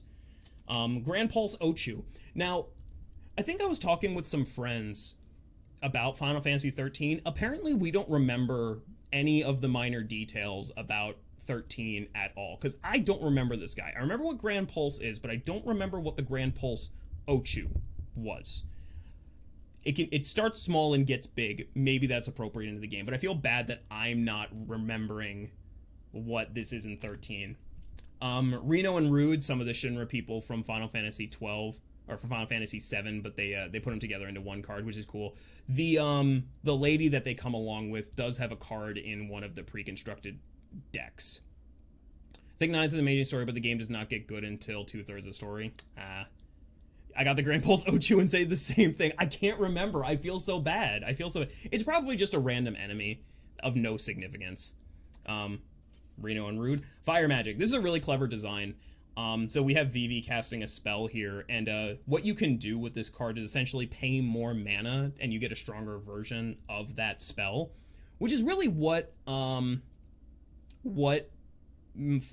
magic systems in Final Fantasy do. All of the spells really do the same thing. It's just you put more mana into it and you get a bigger effect. So here you can either do 1, 2, or 3 damage. Pretty much how fire magic works in Final Fantasy. Very clever design, but simple. We got Snow. We're really happy about this. So again, another really good design for a 13 character. Snow is has vigilance, which means that when he attacks, he's able to defend. We're at pack 2. Somebody else can keep track. I'm not going to. When he attacks, he's able to defend you. Snow was your sentinel in Final Fantasy 13, which was the point of sentinels was your tanks to protect to protect the rest of your team. And in Magic, there's a lot of creatures that are called sentinels because that's just a generic word that you can use, and all of them have vigilance because they're very alert and they stay put and protect you. So it's really cool that like the stereotypical sentinel from 12 got the sentinel ability.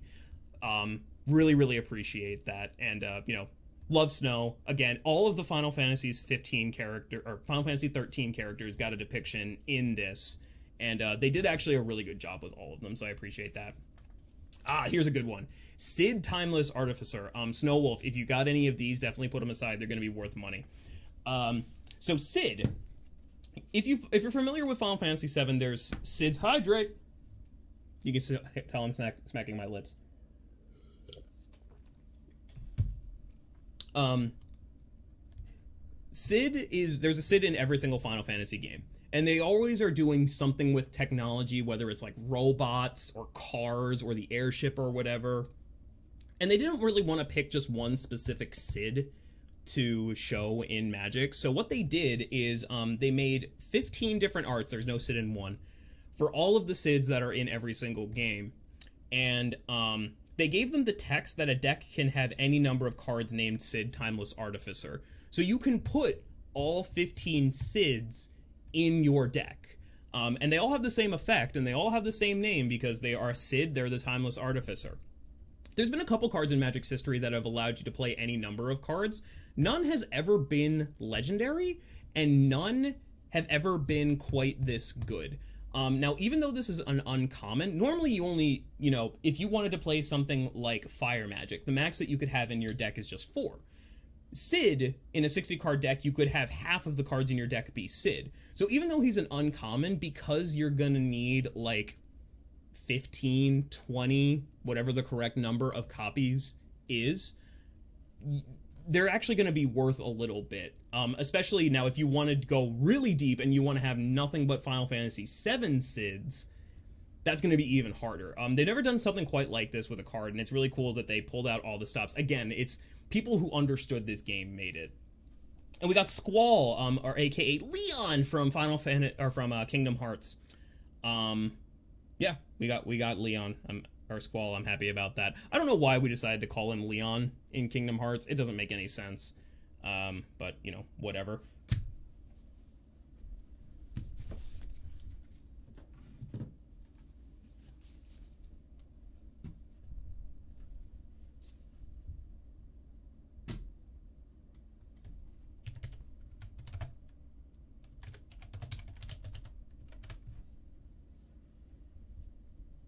Holy fucking shit, guys.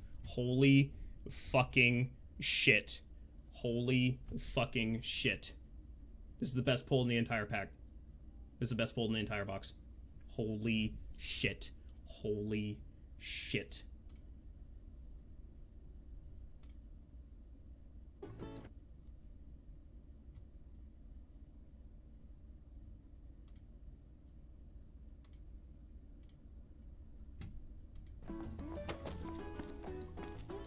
Something dawned on me when I was on my own.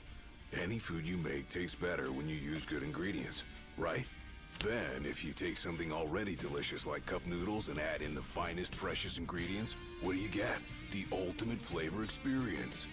So I ask you, Noct, what's your favorite ingredient?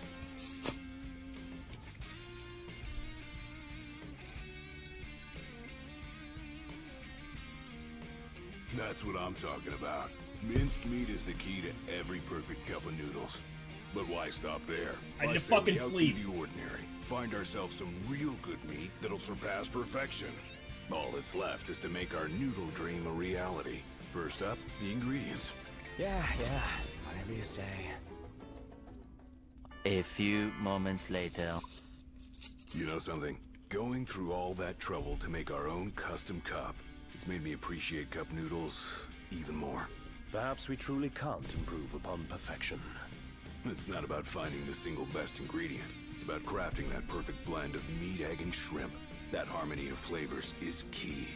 Yeah, you're right. Makes you appreciate how delicious these noodles really are. I know I sure do.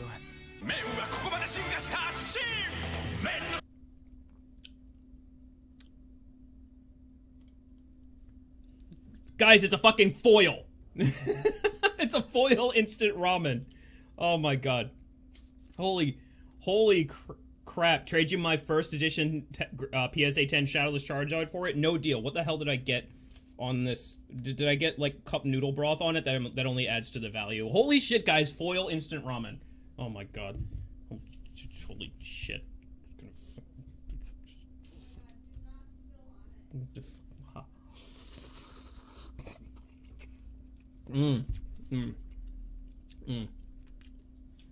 Okay, so tell you a little bit about this card. That was the Mascatool. So,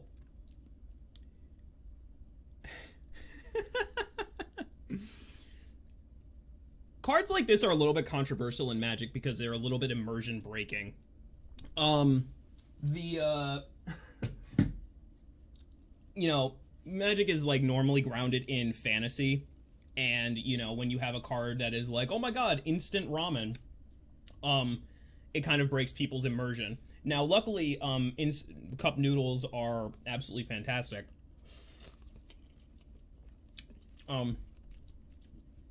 They're fantastic, but it's really funny that people were like, oh my god, instant ramen, are you serious? Like, you're really gonna put instant ramen in the game?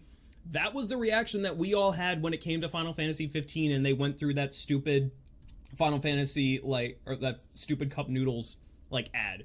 We had all the same reaction. So it kind of is so cringe that it circled around to being accurate.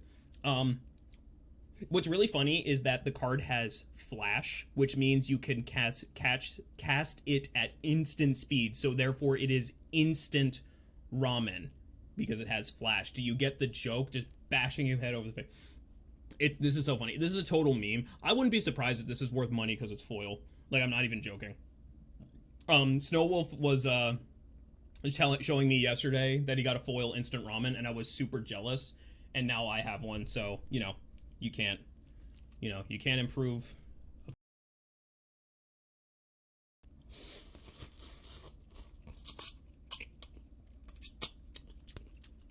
I bought one singular pack of cup noodles for this bit, and it's worked out amazingly.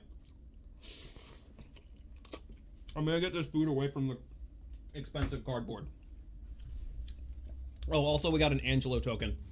This is the dog from Final Fantasy VIII. But never made the connection with instant. Yeah, it's really good. They again, they worded it. They knew what they were doing.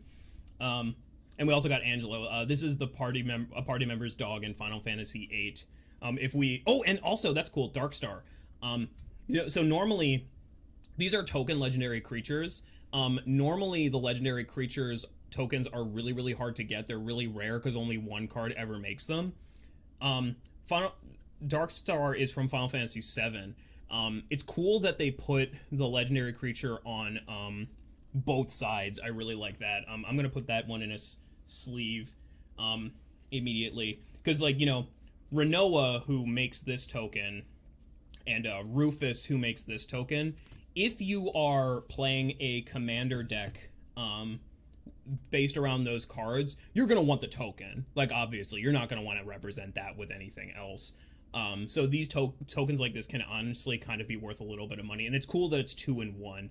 They start making double-sided tokens, so that's really cool. I'm very happy about that. Next pack.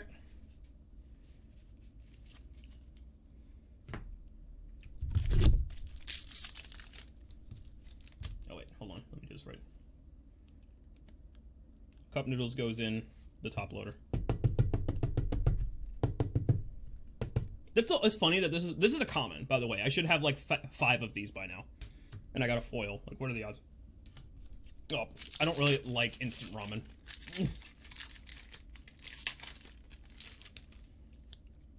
Alright.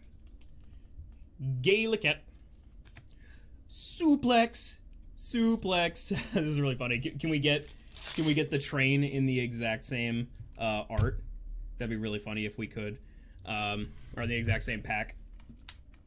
It's really funny. They made it. So Suplex is a meme from 6 that when we get the train, I will show you the meme. Namazu Trader. These guys are from 14. I don't know what they do.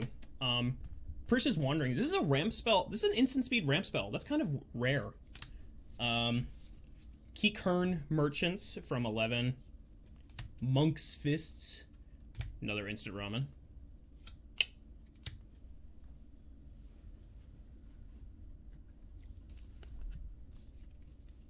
I'll take a bite every time I get an instant ramen.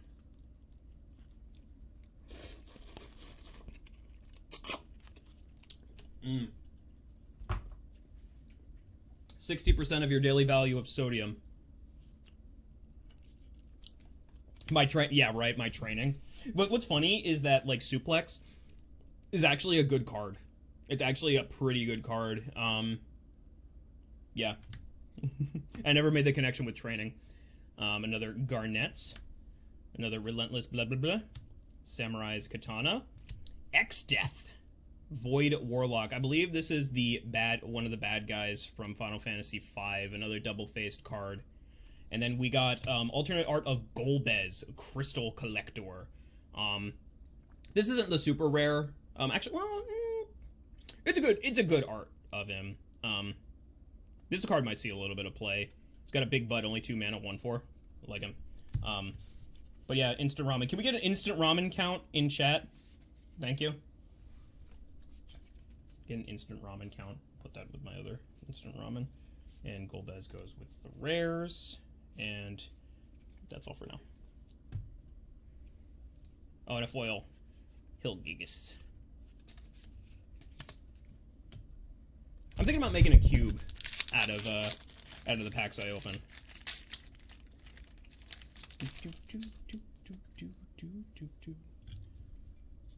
A weapons vendor.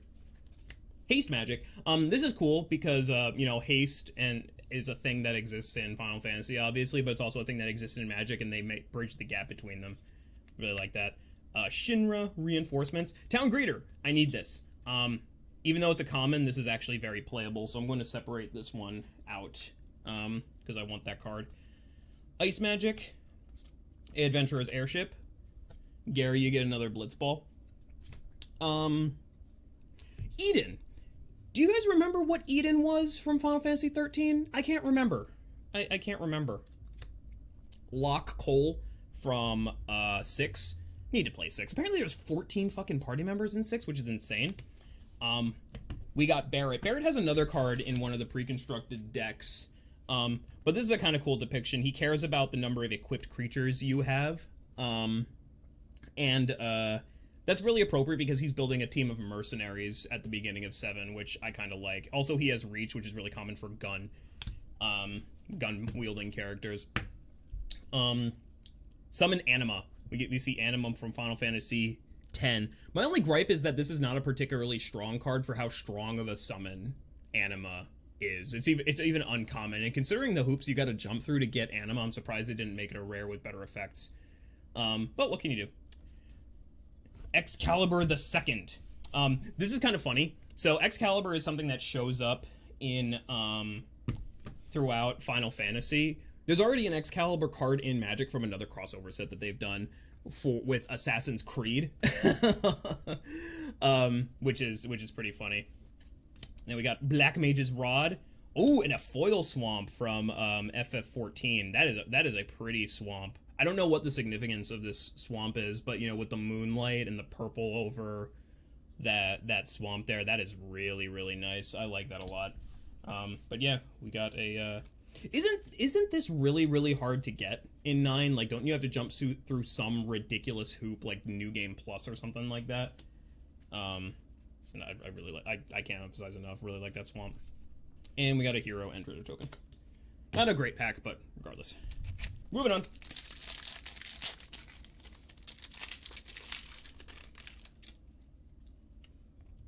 Red Mage's Rapier.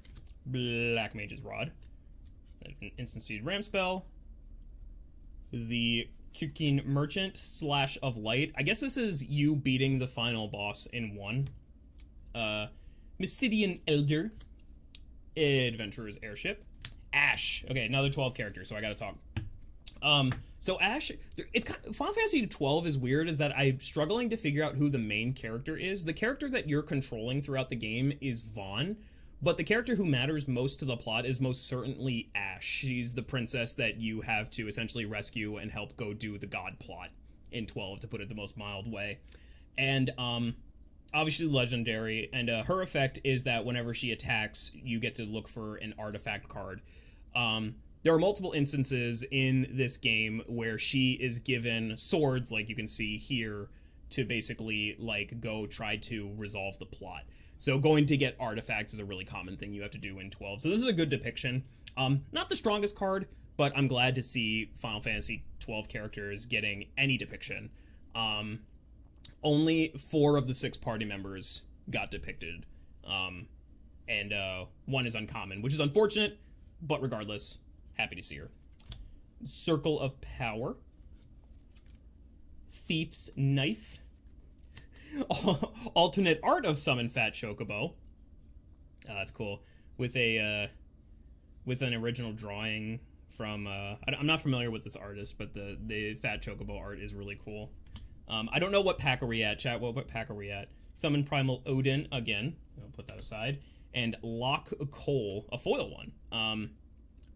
YouTuber I watch said that this is his favorite character, so it's kind of, I was just watching a video today where he said that, and yeah, it's cool that I got a foil. Although you're not a particularly good card, so you go with everything else. And a forest from Final Fantasy 3. And an art card of some ninja bro that I don't recognize. Pack 6. Let's say pack 6. We need to get more people in the regalia.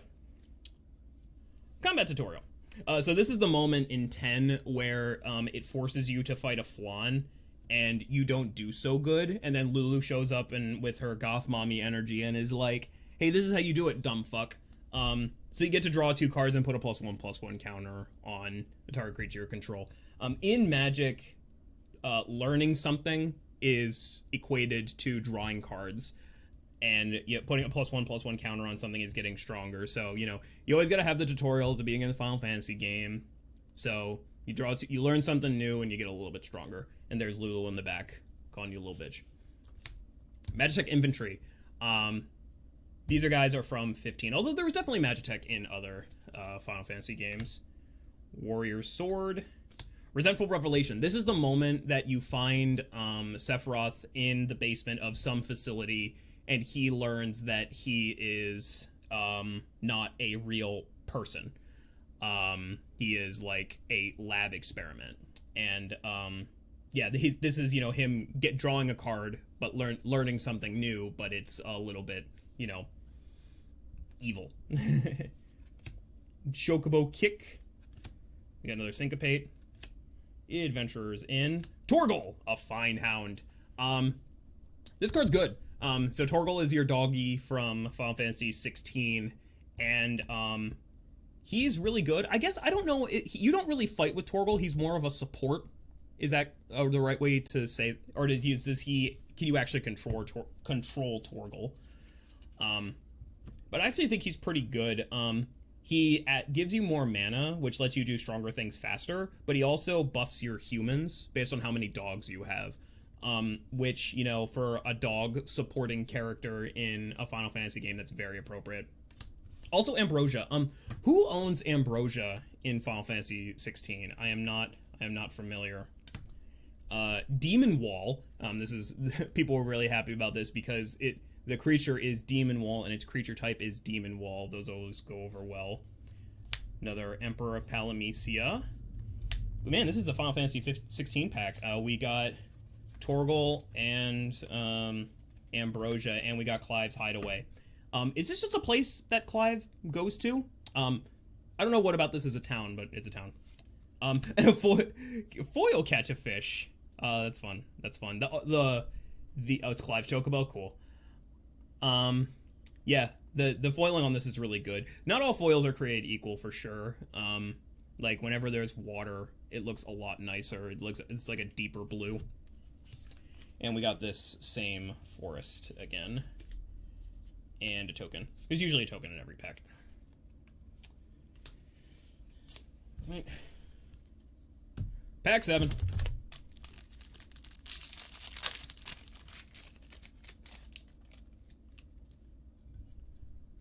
Sephiroth's Intervention. Another not significant moment whatsoever. Gigantode. Rook Turret. Aerith Rescue Mission. I also took the stairs. Blazing Bomb. Vincent's Limit Break, and you get to see his 3 different forms that he can take. His Galleon Beast, his Death Gigas, and his Hellmasker. OC Don't Steal on Hellmasker there. Iron Giant. These are the guys that come out at night in Final Fantasy 15. Delivery Moogle from 14. I've a feeling that when you log into Final Fantasy 14, these guys show up and give you your mail for the day. Poo-Poo UFO. We now have a card in Magic called Poo-Poo. This was in 8, and it was an alien that was related to a side quest, and it would like show up in the background every once in a while, and it was like, wait, what the fuck is that? Like, and it would just like take random stuff from the backdrop and like move it around. It's like, what the fuck is that? This is kind of the same reaction that people had. It's like, Poo-Poo UFO. What the fuck are you? Okay, Final Fantasy is weird. Black Waltz number 3. Can only assume is an important character from 9. Important Black Mage. Another side quest of hunting the Mark. Vana. I had Vana during pre-release on Friday, and she was very good. I have no idea who she is from 14, but she was very good. She's got a backside where she turns into a god, and again, you know, probably important if you played 14, but that's a really cool depiction of her. She was actually my promo. And we got the foil Scorpion Sentinel, and another town, and an art card of Rabanester. Oh, that's actually really cool. Signed Rabanester. Like that a lot. Again, Rabanester being from 12 has a special place in my art. Some of these art cards are signed by the artist. It's not guaranteed. There's 53 art cards, but you know, they're not always signed with that foil stamp. I don't the artist isn't sitting there and signing them. It's obviously like a stamp from a factory, but you know, still cool. Still cool. Next pack. Actually, wait, get back here. We're gonna. So you guys are gonna go.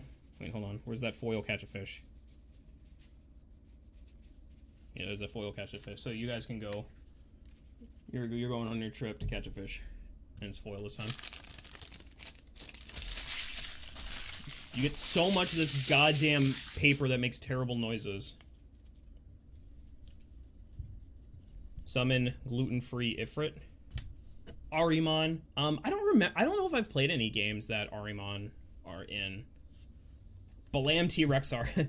This is the first boss in Final Fantasy VIII.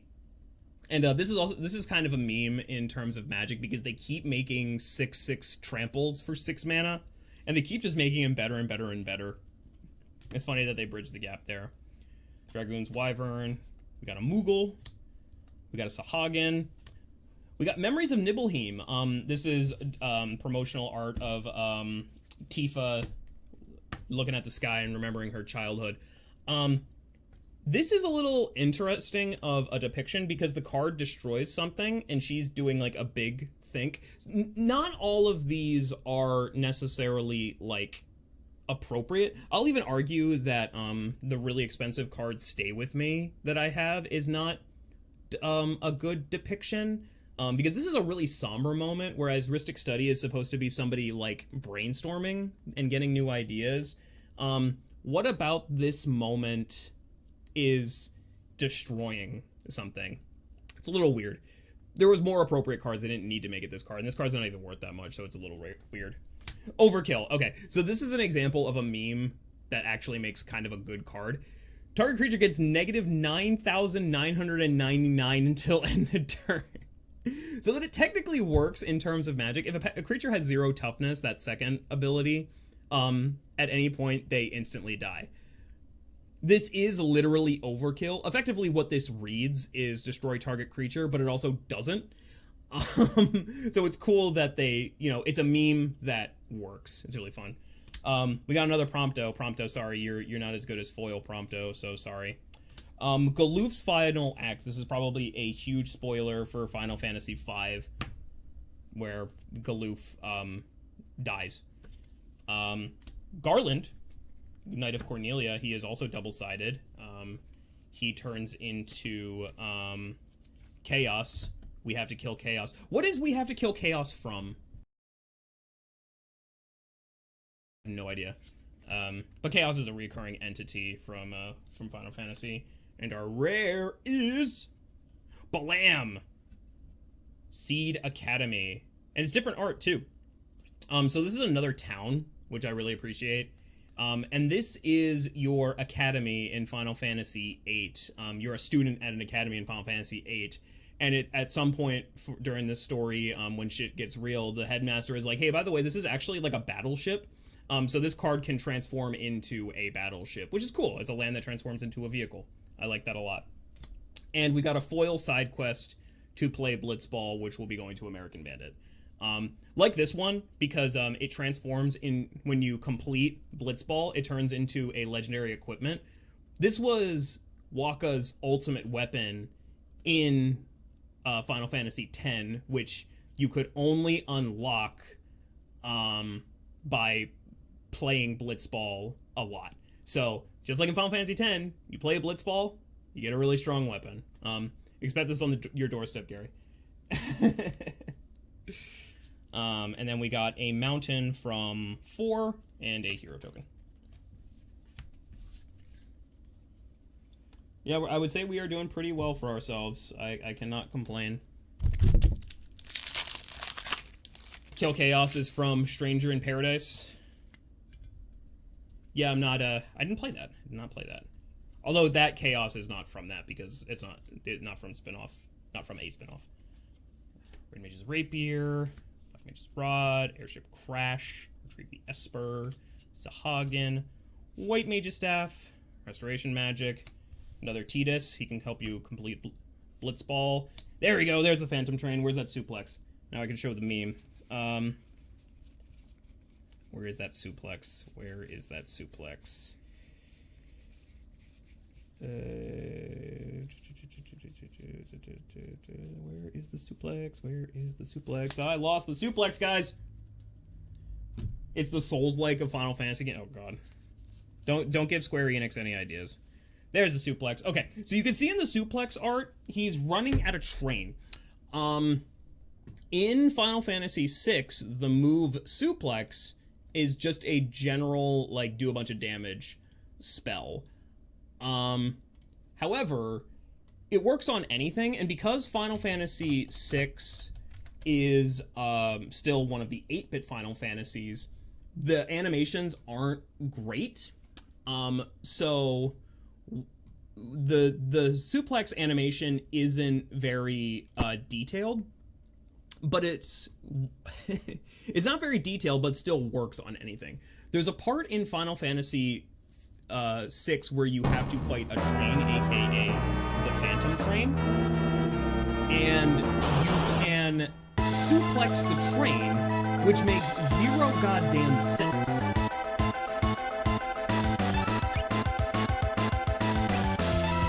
And it's became kind of a meme to do so.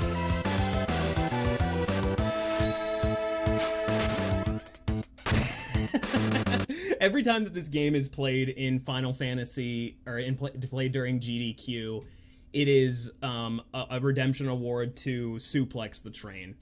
And it's really funny that they put suplex, they gave it this art, and not only that, you can actually suplex the Phantom Train. Like, this card works against this card and destroys it, which is really funny. So yeah, again, people who made this game and like this game made this set. We got another Vanille. Oh, and we got a good one. Go-Go Master of Mimicry. This one is going to be very, very popular in Commander. Copy activated or triggered ability. You control X times. You may choose new targets for the copy. Without going into too much detail, copying your own effects is incredibly popular in Commander. So, yeah, this guy's gonna see big play in Commander and hopefully be worth a decent amount of money because of that. And we got a foil, Chocobo Racetrack, and Town from 11.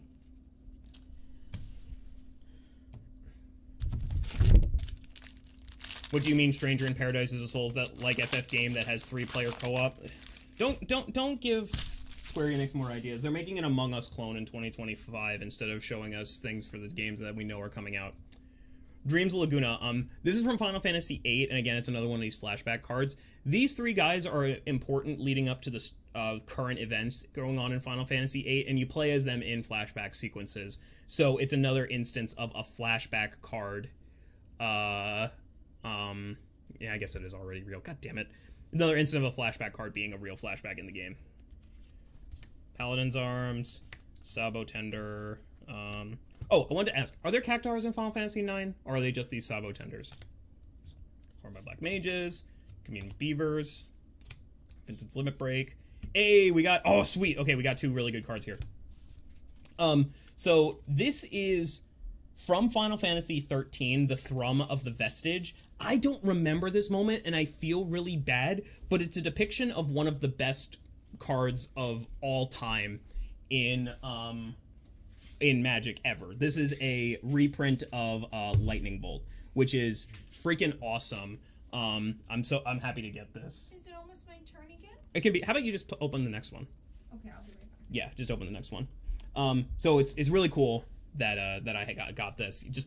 And again, it's kind of funny. This is a really, really iconic card and a really strong card, and you could just open this up and play it in limited. Yeah. And we got Ignis. Ignis, you get to drive the Regalia. Oh, we can even put them in, like, order where they are in the Regalia. So Ignis is driving. Prompto's got Shotgun. Gladio is behind him. So we gotta still find Noctis to put him there. Sandworm. Summon Primal Garuda. And we've got a foil Commune with Beavers, that's funny. And we've got these, we got this town that is an adventure on one side. Hey, zombie, how's it going? You need to shower and have a good scream at the world. Screaming in your shower is awesome. It's very cathartic. What else did we get? Oh, that's beautiful. Oh, we got that. That's beautiful. So one thing I'm kind of surprised about with this particular set is that they kind of made the mechanics a little bit complicated. Adventure is a really interesting mechanic where you cast this part of the card first. And then later you can play it as a land. If you're a new player, that's a little complicated, and I'm surprised that they did it. But it does make sense because it's got this subtype of adventure, and you go on an adventure from a town. Are you going to keep any of these? No, I don't need to. But I'm happy with that pack. We got Ignis, we got a Lightning Bolt, and we got a rare, obviously. So that can go up there. And then we got a foil Commune with Beavers. And then we got probably one of the more iconic moments from Final Fantasy X, if I had to guess, of, the first kiss between Yuna and Tidus, called Together. And the card that this is depicted on is called Together Forever, which I want to see the kiss.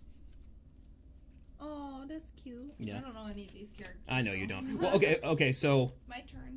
To put things very mildly, these two moments happen at the exact same time. Okay, it's my turn. Okay. Ooh, it's my turn again. All right, pick a good pack. I'm gonna eat more cup noodles. I'm gonna dig. I'm gonna pick this one. Oh, I mean we're gonna open all of them, but okay. This is the one I picked. Okay, we're gonna see the token, but then I'm gonna. Oh, another bird. Is it the same one in all of them? It's a token. Yeah, but is it always gonna be the bird? Not always. You just got lucky and happen to get birds. I need seltzer because this cup noodle is too salty. Oh no, I gotta wait for him because I don't know any of these cards, but we'll flip it. Ooh, okay. Oh, we got. I think it's this cactus guy. I don't know anything about the game, so this is me thinking that it's this thing. Is it this thing? A cactus thing. Yeah, actually it's not. Oh, never mind. See, I don't know anything. Yeah, it's not. It's a Scoopalander. Sabo tender. Okay, sorry, I can't. Okay. Oh, your nails are being complimented in chat. Oh, thanks. I appreciate that. We went to see Avril Lavigne last night. I went to an Avril Lavigne concert. It was Avril Lavigne's Simple Plan and We the Kings, so I had to have black nail polish like all the other girlies, so that's why I have black nail polish. I do on. not, unfortunately. It's like chipped so bad already, but that's because I did them quick. But I mean, it's pretty. I feel like I'm really in the moment with the chipped nails. All right, next, I gotta get a good grip because I don't. How was the concert? It was really good. They played Let's What's New Scooby Doo. Yes, Simple Plan. I forgot that they even did that. All right, next we have. Ghost. Oh, just kidding. Rat. It says I can't read. Undercity Dire Rat. This is the first enemy that you fight in Final Fantasy I just want anyone new to know that I'm not. You don't play Magic. Well, right, and also I can read. I just have extremely poor eyesight. All of this is too small for me to read, so I just don't want anybody to think that I'm. Stupid. Is it illegible? No. What is it called? Illiterate. Illiterate. I'm not illiterate. I just literally can't see. Okay, next. Ooh. We got. Chocobo Kick. Oh, he do a little kick. Okay, next. Dreams of Laguna. Okay, can I keep going? Yeah. Alright, you just stop me if there's something you have to explain. Sure. Magitech Infantry. Okay, have we gotten a bunch of these? Is that why we're going fast? Yeah, we're at the point where we've probably seen every single comment. I guess we haven't seen this one, Vane's Treachery. This is the moment where the bad guy in Final Fantasy XII essentially kicks off the plot and does a bad thing. Oh no, he's bad. Spoiler! If you didn't know. If you didn't play Final Fantasy XII already, well, we did a spoiler alert at the beginning, so. Sorry, all these games are really old. Oh yes, our seats were really good, and Zach's seat was only $75. Yeah, I only paid $75. I can't complain at all. He sat right behind us. Like that seat didn't sell the entire time, so the day before I bought it, so he could sit with us. But anyway. Adventurers Inn. Ilmeg Pixie. I have no idea what game this is from. 14. 14's for nerds.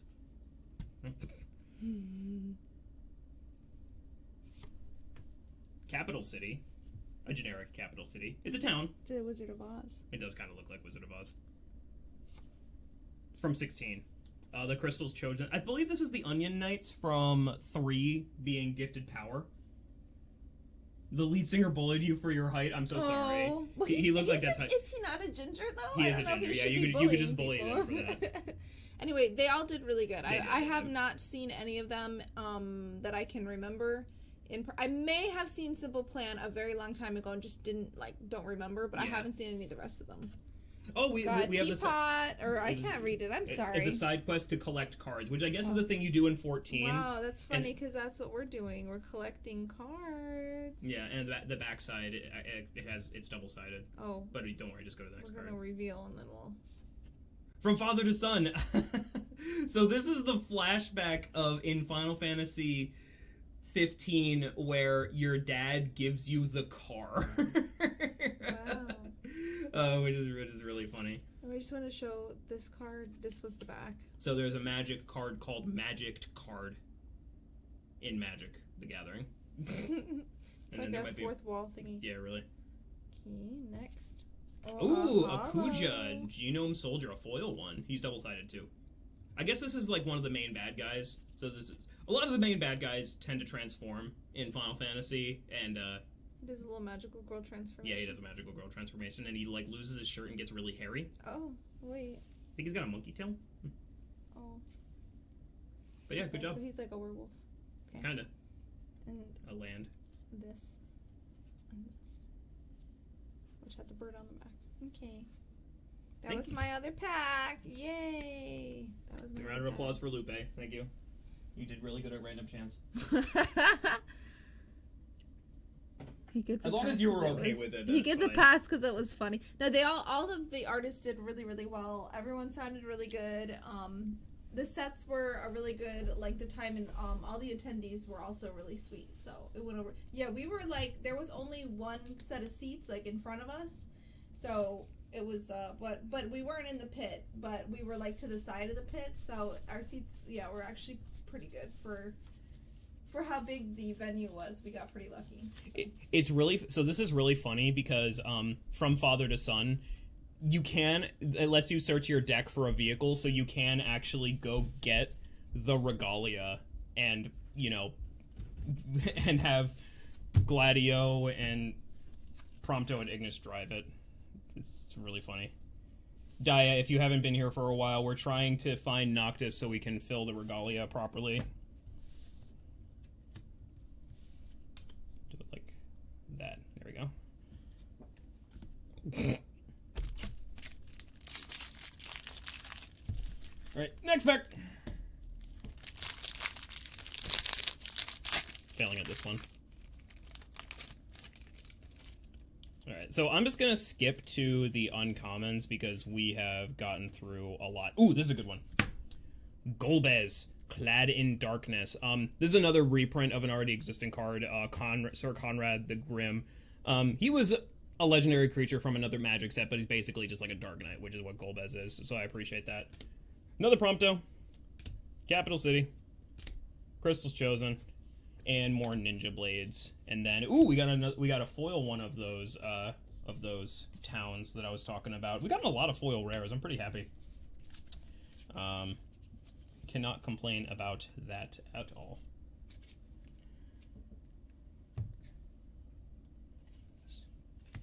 And the blue-green town is Guado Salam. Oh, what one are you talking about? What venue? You're talking about the venue that we were at? Is he rare? No, he's uncommon.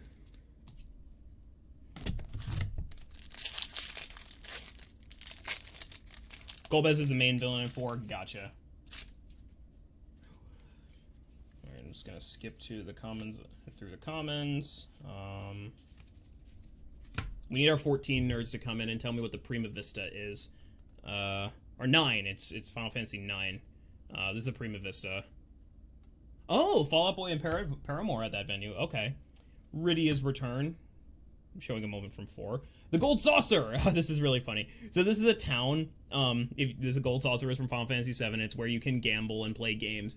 And what this allows you to do is that you can flip a coin, which is a not very heavily used mechanic in Magic, but it is a thing. You can flip a coin, and if you win, something good happens.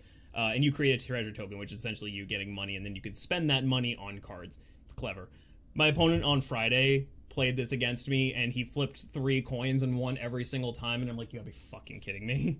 There's Renoa Heart Lily. So I get to show you Angelo Cannon. So her ability there is Angelo Cannon.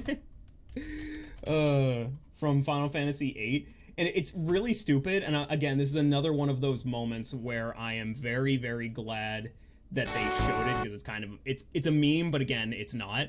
So this is one of her limits in Final Fantasy VIII.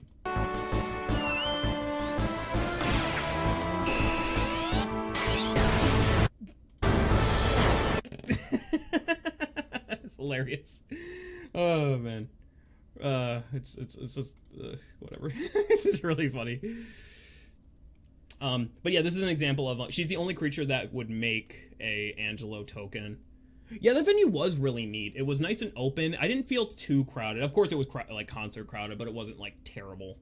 And we got another girlfriend, Cerberus, a foil Sahagin, and a Plains. Final Fantasy 15 Plains, which you can actually see the regalia on it.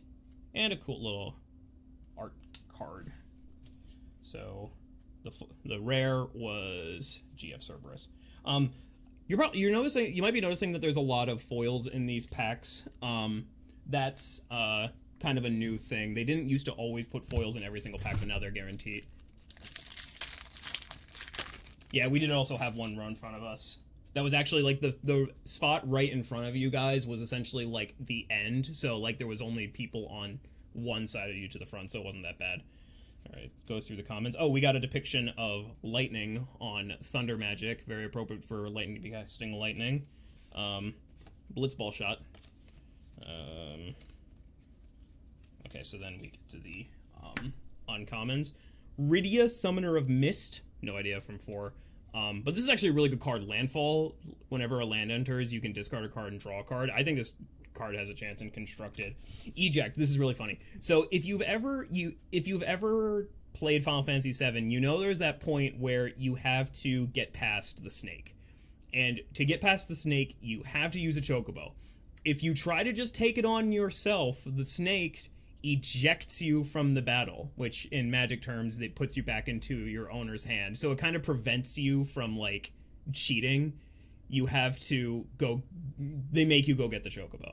So that's kind of funny. Esper Ramu. Rama has been in a bunch of different games, but this is his 6th depiction. When I was there, I was pretty far back, but their screens were clear. Yeah, we were right in front of one of those screens, and it was pretty nice.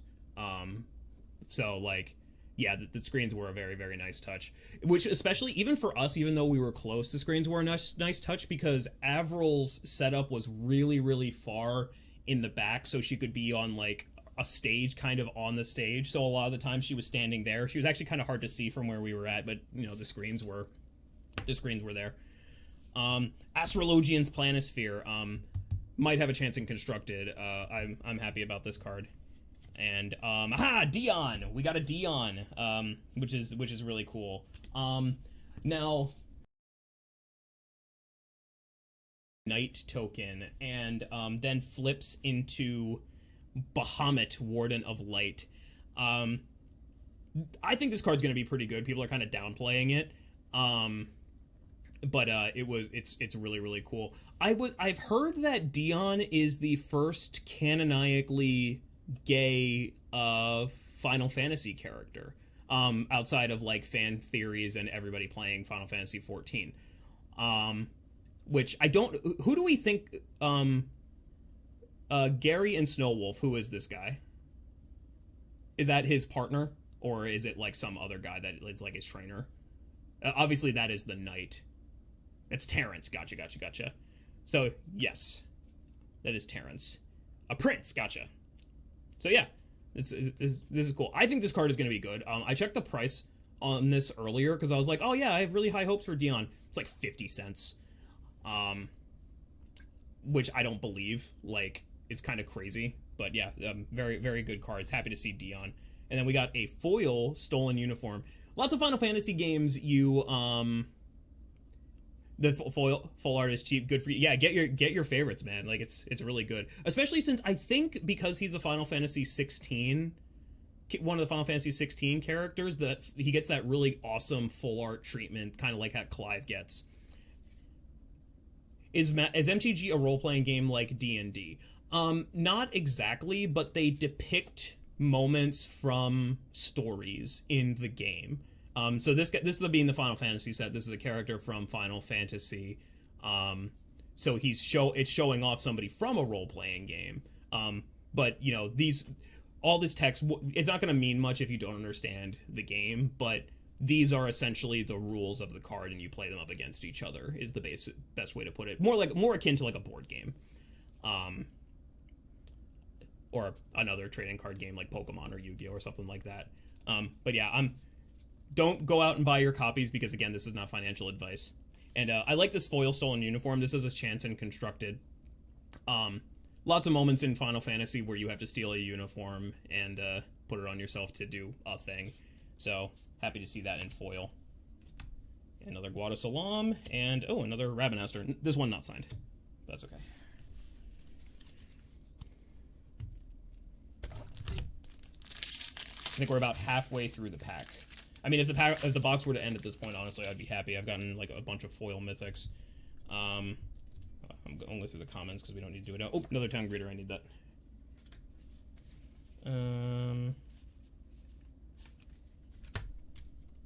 Another Torgal. Another Ambrosia. I guess they're just going to come together. Demon Wall. Another Saz. Okay, this is pretty common to happen, like, when you're opening a lot of packs. Rares are rare, but they're not, like, super rare, so it's totally reasonable to get the same rare in a box. And I'm not even upset, because Saz, I think, is a decent card. Xenos, yay, Galvas. If you've played 14, I guess this guy is, like, obsessed with you. And this is going to be a fun card in Commander, because after he transforms, when one player loses the game, you just instantaneously win. Cards can do that. Haven't played 14 myself, but I know that I've been told that this guy is just, like, obsessed with one particular person, and they've represented that in the card. Maybe not unlike, for comparison purposes, I've heard it. There's gonna be nothing but only to 2 people in chat. Kind of like Jin and Ragna from Blaze Blue. And he turns into a big dragon. Surprisingly, not a lot of dragons in this set, even though it's Final Fantasy. But, hey, double rare pack. Can't complain. And then a Cut Rub for rare, and then another land, and a hero. This will definitely go faster as we get through more packs. Again, you need to emphasize there is a mountain of these card wrappers. One thing I do want to show off is the food token is it's from Final Fantasy 15. This is like they put a lot of effort in making the food look really, really good in Final Fantasy 15, and this is Final Fantasy 15 food, which you use to gain 3 life. Other side is just another hero, but you know. Oh, I need to remember I'm skipping the comments. Did get another Sun. Oh, I won't skip this one though. Fate of the Suncrist. This is a Final Fantasy 12 moment. This is basically just an excuse to get everybody to try to play Final Fantasy 12, even though maybe I'm spoiling it. So in Final Fantasy 12, there is a point where you have to go up to the top of a very tall tower and destroy a crystal of significance. Well, you weren't planning to destroy it, but after you learn what the crystal is being used for, you choose to destroy it, which is what's being depicted here. And this is the text is from a quote from Ash, destroying it. And yeah, it's really cool. Can destroy anything, which is akin to you destroying the crystal, even though it's very significant. I've got a friend. I've got Rahatia. This is one of my friends' favorite characters, so I will be sending this along to them. Omega Heartless Evolution. Cool to see some Kingdom Hearts representation here. I'm kidding. This is from Final Fantasy 14. I think it's a raid boss. Tifa's Limit Break. This has the fun text of triple target creature's power and toughness until end of turn. And it's really cool because Somersault, Meteor Strikes, and Final Heaven are all Tifa's limits that she does. And and it's kind of funny. I'm sad that Dolphin Kick wasn't here, but hey, what can you do? Hey, we got a Fang. Although we interestingly got the wrong version of Fang because it's going to be different art on the back. Actually, is it? Yeah, it's... That's really funny. Okay, so these 2 cards are supposed to go together, but because this is a different art of treatment than this, they don't actually go together, which is really, really funny. So hopefully we get a different version of Fang or this alt version of Vanille so I can actually showcase this. But that is too funny. Mechanically it works, but the art doesn't match up. And Starting Town. Okay, so this land looks really boring. It's not like any particular town that is mentioned in Final Fantasy. But this is probably the best card in the set, if we're looking at it purely from a competitive lens. It's not very exciting. All it does is add 1 color of any mana, but that's how you got to play the game. And this is kind of, don't want to go into too much details because that's not the point of this box opening, but, this is, an incredibly powerful land with very, very little downside, and I will be using this in Constructed. Hopefully I open more in what's left of the box, so I'm very happy. And then we got a foil weapons vendor and a forest from Final Fantasy 11. Yeah, you got the normal thing. Yeah, we will make Ragnarok one way or another. It's so funny that happened. Because like that treatment of Fang is like more rare, which is really funny. It's really good. We got another cryptic command, which was getting the same rare is very, very rare, especially in this particular treatment. Hydrate.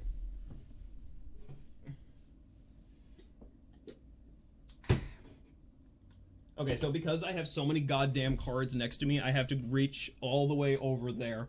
I'm also going to take a Hydrate Redemption to eat more cup noodles.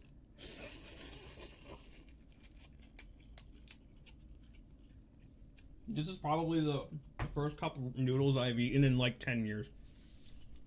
But it's really funny to get this one again. That's too funny. Ring of the Lucii. Very important artifact from Final Fantasy 15 that hurts you when you use it, which is appropriate because this card causes you to pay life, so it hurts you as well, which is really funny. Shantoto. I saw a lot of people online kind of freaking out that Shantoto got representation, but I've never played 11. But he's cute. He's a Shantoto Tactician Magician, which is fun to say. Ultros from Final Fantasy 6. Ultimisia. This is fun. So I'm gonna show the backside of her. So she has a transform condition where if you have 8 or more cards in your graveyard, you can pay a bunch of mana and exile them all, and then she becomes Ultimisia Omnipotent, and she lets you take an additional turn. If that sounds powerful, it is really powerful. That's how Magic represents like messing with time, is to take additional turns because you're giving yourself more time relative to your opponent. And you get to do everything that you would during a normal turn again. Very appropriate for the final boss. Very appropriate for a final boss that's messing with time, because that's what happens in Final Fantasy VIII. And yeah, really cool. Interestingly, an uncommon. This is the first time that normally taking extra turns is reserved for mythic rarity cards and very, very seldomly rare rarities. For it to be an uncommon has never been done before, which is really cool. And then our rare is Matoya, Archon Elder. Don't know who this is because I've never played 14. I keep just hammering that along. But there's a lot of way to scry or surveil in Magic, so this might actually be a somewhat decent card in Commander. Being able to turn that, something that you can do trivially into drawing cards is incredibly powerful. Oh, and then we got a foil Fate of the Suncrist. Happy about that. Hey! Me? Gungaga. Gungaga is represented here. Even though, it's more important to Zach's story. It still does show up in 7, and we got a foil Gungaga, which is really cool, and it's also really fun to say. Gungaga, Gungaga, Gungaga. All right, I'm pretty sure we have gotten just about every single common in the set, if I had to guess. So no need to continue those. Ha! Cool. Awesome. Very happy about this. Got a Lightning Lone Commando, who is, again, this treatment with the italics is a reprint of a card called Asian Two Heavens as 1. Beautiful, beautiful, beautiful art. And this is actually, you can see, this is Tetsuya Nomura's art. Now, he didn't make this specifically... Hydrate! More cup noodles. Now, he didn't make this art specifically for the Final Fantasy set, but it's still really cool to show his art.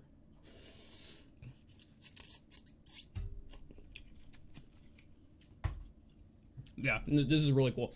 This is also a very heavily played commander, so if you're a Lightning fan who plays this commander, you're going to see this.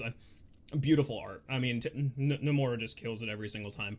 If there's one card that I had to pick in this entire set that I would want more than anything else, it's Nomura's art for Sephiroth, which is absolutely beautiful. But yeah, got lightning. Very happy. An Ilmeg Pixie, summon Fenrir, Overkill, and the Masamune. It's been really funny to see content creators say this card. This is Sephiroth's big ass sword, and as long as equipped creature is attacking, it has first strike and must be blocked if able. The first strike makes sense because when a creature has first strike, it deals combat damage first, and the Masamune is a 7-foot long sword, so it makes sense that you'd be able to deal damage first. Nobody's been able to figure out why you have to block the creature. My theory is, how many times in Final Fantasy VII does somebody try to go up against Sephiroth by themselves? Like, we know what happens with Aerith. Tifa tries to do it and almost dies. Cloud tries to take on Sephiroth by himself a bunch of times. So I think that's the mechanic representation there. That combination of abilities is pretty good because so you can attack with a creature and then force your opponent to block, and then you deal damage first so you can kill the creature without any risk. So I like that a lot. We have an elixir. We have an elixir, which is how, common in all the Final Fantasy games. Basically brings you back to full HP like it would in Final Fantasy, kind of. This is funny because there is a card in Magic called Elixir of Immortality, which used to be very, very good. If you've ever played Magic before, you know what I'm talking about. It's a pretty iconic card. And this card does a very, very similar effect, but not quite, because it's not repeatable, whereas Elixir of Immortality was. So unfortunately, that means that this particular card is probably not going to see play. But the foil treatment is incredible on here. Like, the little gem on the bunny guy's head and the potion itself is really, really pretty. Like that. And we got another foil town. I got a lot of foil towns. I'm happy about that.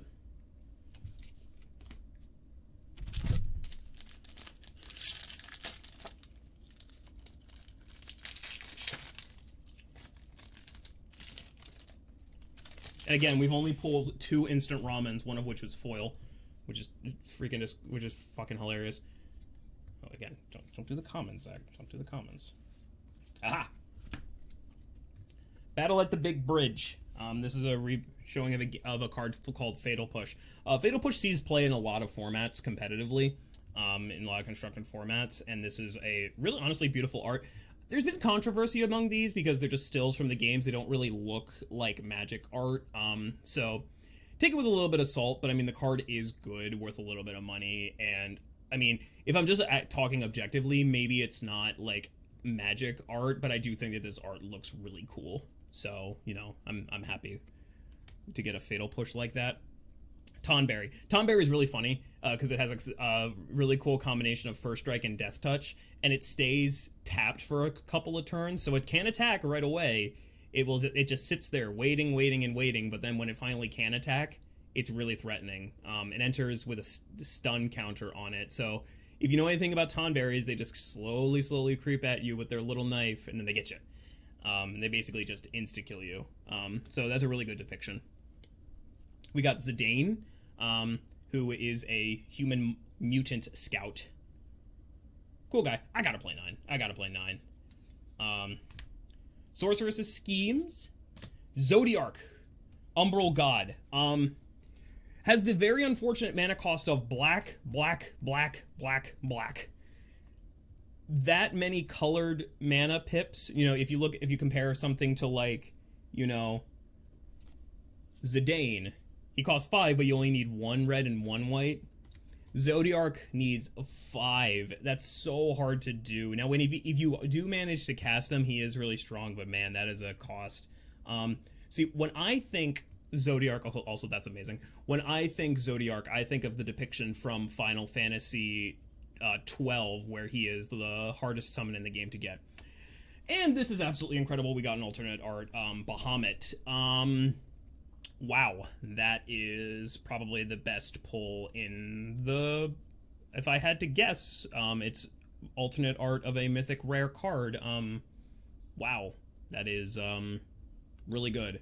Now, this is Final Fantasy X's depiction of Bahamut. This is unique art for the set, but Jesus, that is really, really good. Obviously, Bahamut. Thank you, Lupe. I'm cheering with a bit. I didn't turn the notifications on this screen, so I apologize. So you didn't hear the noise. I'm sorry. But yeah, this is it's also really fun. It's also been funny to see content creators pronounce Bahamut. They've said Bahamut a couple times. Nobody said Bahamut. Why did we all say Bahamut growing up? Like, me and, like, all separately, we all said Bahamut. Why did we put the second B in it? Foil Blitzball shot, and Windurst, and another art card. I'm gonna sleeve that Bahamut right away. That's pretty. It's really pretty.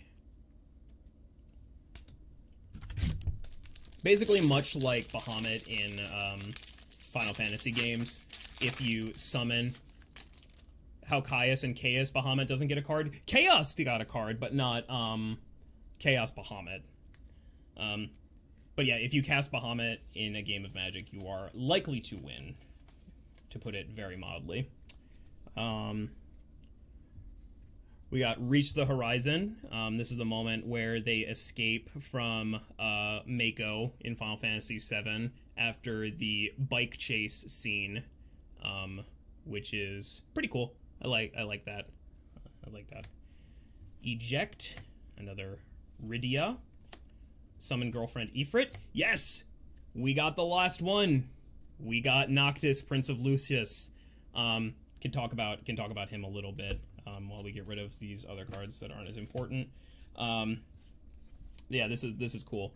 So I really like what they did with Noctis. Noctis is now his color identity is really appropriate because he is blue and white and black, which makes sense because obviously the black makes sense because he's Noctis. He's got lifelink, and he can cast artifact spells from your graveyard by paying 3 life in addition to paying their other costs. The first chapter of Final Fantasy 15, or the first act, I guess you can say, you spend a lot of time going around raiding tombs, well, not raiding, going to tombs of your forefathers, because Noctis is a prince, getting weapons to serve you to defeat the big bad guys, to put it very broadly. And so it makes sense that you would be able to cast artifact spells from your graveyard, which, you know, that's what tombs would be, is essentially a graveyard.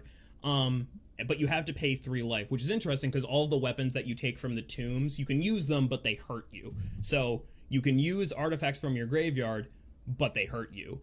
So this is a really, really clever depiction of Noctis. Might see a little bit of play because there are a lot of artifacts that are essentially free to play from your graveyard, so you just had to pay 3 life. And he can also, like, just since he has lifelink, his he can gain you back some of the life that you lost from casting the cards, like instant ramen. He can go to the garbage and dig out instant ramen. So guys, officially we have filled the regalia. I'm gonna let Ignis drive. I'm gonna go on a side quest to catch a fish, and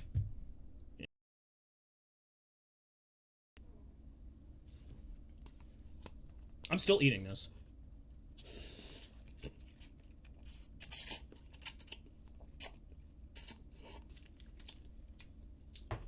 I'm not really a fan. I just want you guys to appreciate that I'm eating that whole fucking cup noodles. I don't like cup noodles.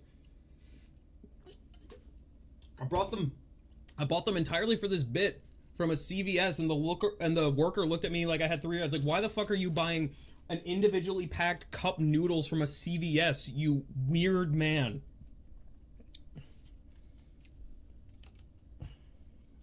So yeah, all the boys are gonna go into the car. Now maybe we could upgrade these guys with foil versions. We even got the moment where the car was given to them. It's so funny. That moment was so fucking funny. Oh, also, a little bit of a flavor fail, but if the regalia ever gets destroyed, Noctis could bring it back. Anything for the bit? Yeah, you have no idea. No, from father to son, it's a rare. How many packs we got left? Oh, we still got a ton of packs left. Oh my god, we're cooking with gas here, man. I'm super happy with this box. got the last town greeter that I needed. Planning a deck. So anybody who's played 14 or 8, I don't remember what the Lunatic Pandora is. I don't remember. This is really significant because it's a common that's legendary. That doesn't happen. So I can't remember what the Lunatic Pandora is, but here it is. We got a Dragoon's Lance, can give anything jump. Did I do... Oh, man. We got Gyat, King of the Dwarves. Gyat. Okay, we got Fang. Now I can talk about this. Okay, we got Fang. Okay. So, Vanille and Fang, you know, are two characters that are very closely linked in Final Fantasy 13. When Vanille enters, Vanille has text on her. Well, first, Fang has text on her where she melds with Vanille Cheerful LC. And Vanille has text on her at the beginning of your first main phase. If you own and control Vanille and a card named Fang Fearless LC, like this, you may pay a certain amount of mana. And if you do, exile them and meld them into Ragnarok Divine Deliverance. So what it means to meld is that you meld them together, you flip over the cards, and they become Ragnarok Divine Deliverance. And they become essentially like this incredibly large creature that is incredibly powerful. This is the only 2 cards in the set that does this, and there's only like a very, very small number of cards that have done this in the entirety of Magic's history, where you take 2 cards and combine them together like this on their backsides, which is why it didn't really work with Fang's backside, because the art didn't match up. If in Final Fantasy 13, they basically use their magic to combine into this creature and defeat the main bad guy at the end of the game. So it's really cool that they gave this depiction and, you know, took the time. Like, this is, you know, they don't really like in Magic to introduce like one-of mechanics a lot of times because it can be kind of confusing. But in terms of game mechanics, there's no better way to show off how Fang and Vanille save the day and meld into one. And I really like that. It's super cool. It's super, super cool. So, yeah. So Fang and Vanille, you're gonna be put together in the binder where you belong. And then we can move on to the rest of the pack. And we got another Esper Origins, which I needed. I wanted specifically this art, which is really cool. So that can go up there. And then we can move on to the Ravenaster. Nothing else important.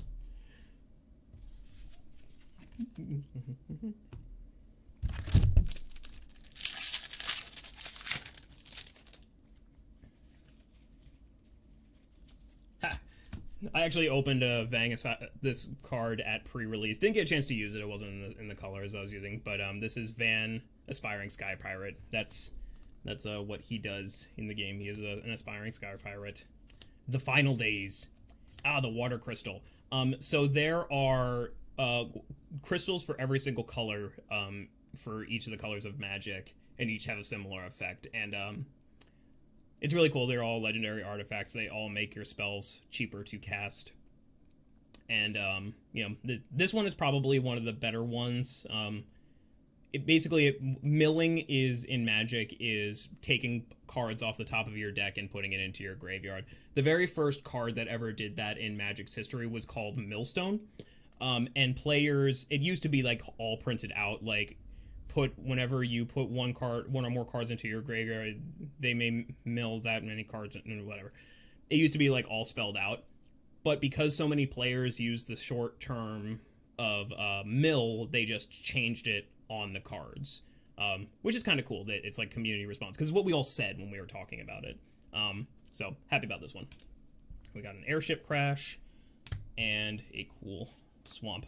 This is cool. We have Sephiroth's emblem, which is essentially like a token kind of that only Sephiroth makes, and because again he's the only one that makes this token, that makes this really, really rare. Now we only just need to open Sephiroth himself to complete the package.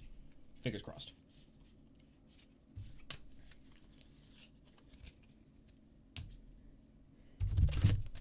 He could be in one of these packs. That full art Surge foil treatment of Sephiroth that has like a 0.007% chance of happening. Zach Fair. Got another one. Yeah, he does have the rather unfortunate text of sacrifice Zach Fair, but hey, that is what he does.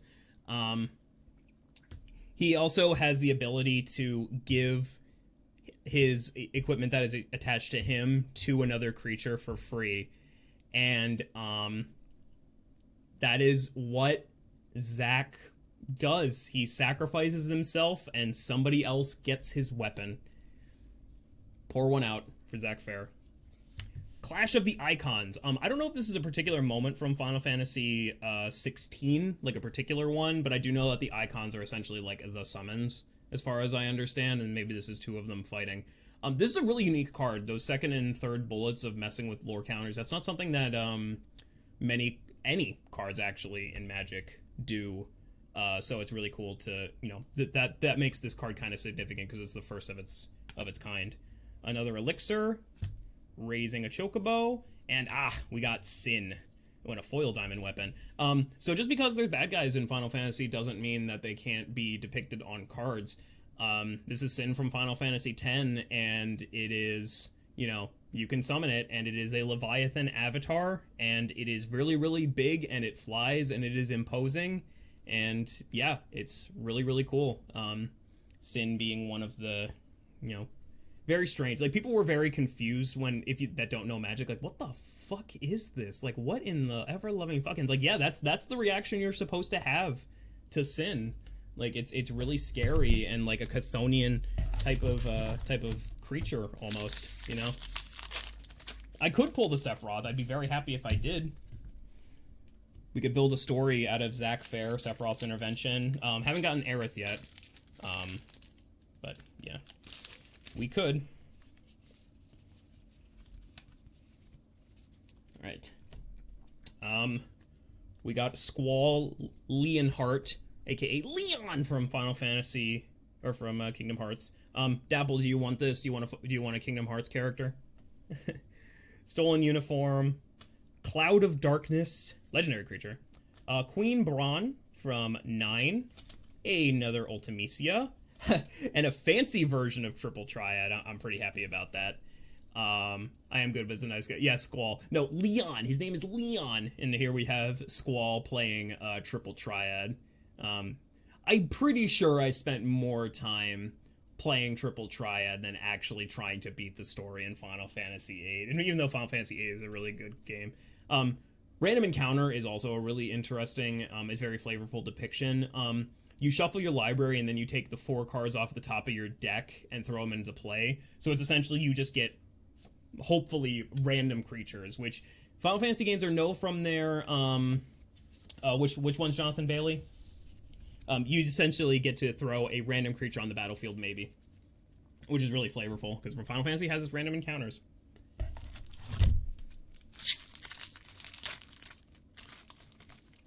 The Catboy. I think I've got an extra. Yeah, I can give you the Catboy.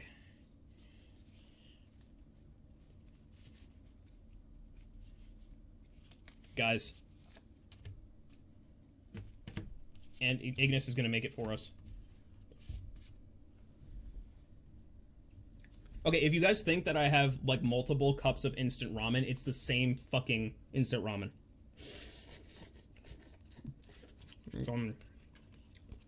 It's so salty, I hate it.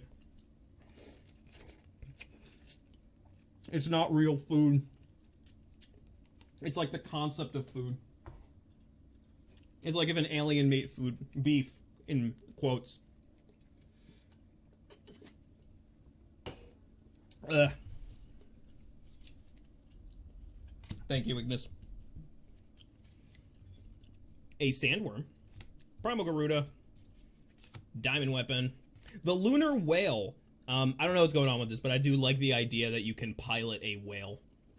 And then we got a foil Fang. So what's cool is that with the double-sided cards, if the front is foil, so is the back. It would be really cool to get Ragnarok, but foil. Because, like, just having a big card like that being foil would be really nice. Rare is Lunar Whale. So much of this goddamn paper. Alright, then we're down to the last couple packs. No. Island from Final Fantasy X, which is nice. And Red 13. He's in one of the decks, but that doesn't stop them from putting them on the art cards. So Red 13. Did anybody name Red 13 anything else? I felt kind of bad when Red 13 and 7 was like, I was called Red 13, but that name means nothing to me. You can name me something else, and I couldn't think of anything. So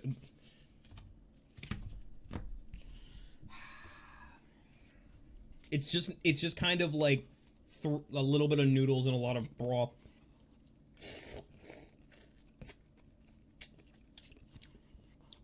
Ah, God. Now it's just salt water with like chunks of really bad noodles in it. But yeah, I didn't think of a different name for red. Oh, here's a good one. Sleep Magic. Uncommon, but when it enters, you tap target creature. Essentially, it locks down a creature for as long as this is attached to it. And it falls off if the creature takes damage. If you know anything about Sleep Magic in Final Fantasy, creatures stay your party members will stay asleep until they take damage. So it's funny that they represented it in this way. It's really clever. Because this is so cheap and blue doesn't really get an effect to do with creatures normally. Oh god, I'm burping up ramen. This might actually see some constructed play. Another Cactar. Everybody do the pose. Garnet. Relentless ATM. A Tier and Pre-Win from Final Fantasy XIV. This makes a creature really, really big. And this is a kind of a trap card for new players because it can make your creature equal to your life total. So you could have like a 20-20 or a 40-40 creature, and new players go, oh my god, that's so big, that's amazing. It's not a good card, I'm sorry. Just having your creatures be big is not good enough. Oh, and we got a foil Sid from Final Fantasy XIV. This might be worth a pretty penny. When I was talking about Sid earlier, like, you need multiples, and some people like to foil out their decks and have exclusively foil cards, so, you know, it makes it even more rare. Not only is it a Sid, it's this particular art, and then it's foil, so that's pretty cool. And then token and a land.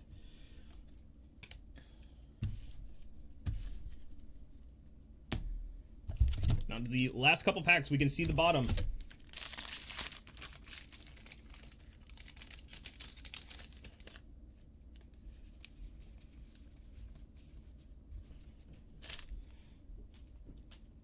Are you going to be uploading these to YouTube? Yes, I'll be uploading this to It's YouTube. going to be such a long video. All the VODs are long. All the VODs are long. So we got another Freya, which is good. Battle menu. This is fun. So this card kind of looks like a battle menu that you would have in the original Final Fantasy games with your party members on the right and a monster on the left, and you get to choose one of different options to take for your turn. This card might actually see a tiny bit of play. You can choose one of 4 different options, so there's a lot of flexibility in the card, but it's just cute that it's kind of like, it is, you know, obviously it's higher fidelity because it's better than it's higher res than the pixel art of older games, but it's cool that they still put the frame of the shot that way. Thieves Knife. And we got another From Father to Son. Yay! We got another From Father to Son, so we can give another Regalia. And then we got Moogle's Valor, which makes a bunch of Moogles. This is interesting. They so, you know, if you look on creatures, they all have a creature type. This is a Rat Knight. Now, if you look at some of the other creatures that have existed, that they've printed, yeah, I got 2. I think that card might see a little bit of play. Like, let's, for example, if you look at the Chocobos, those are just birds. Or like this Namazu trainer. Fish and Citizen were already existing creature types in Magic. And they done such a thing where, you know, like the Sabo Tender, they didn't make a new creature type Sabo Tender, they just called it a plant. The exception to this, even the Cactar, they didn't call it a Cactar, they called it a plant. The exception was what they did with Moogles. They actually made Moogle an official creature type in the game, which is kind of interesting. I don't know what they would be otherwise, maybe like beasts, but yeah, they made sure to make Moogle a creature type, which is funny. And a foil, Dragoon's Wyvern, and a Crown City. Oh, a massive pile of rares.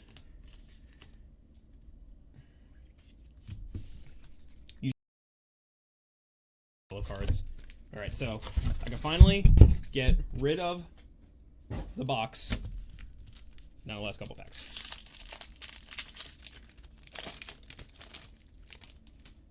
Over there.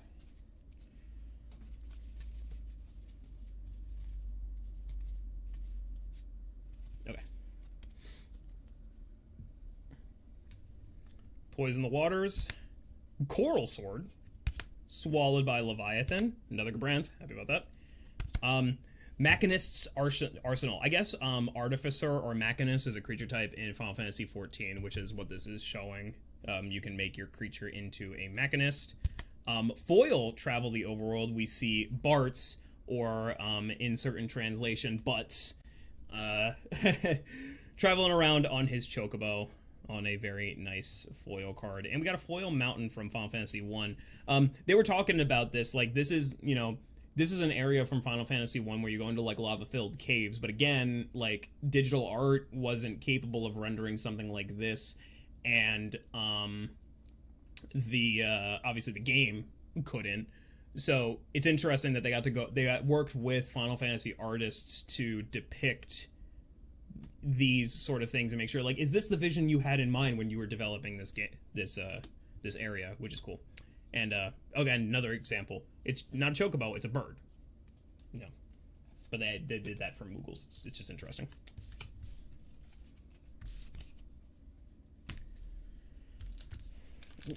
Two packs left.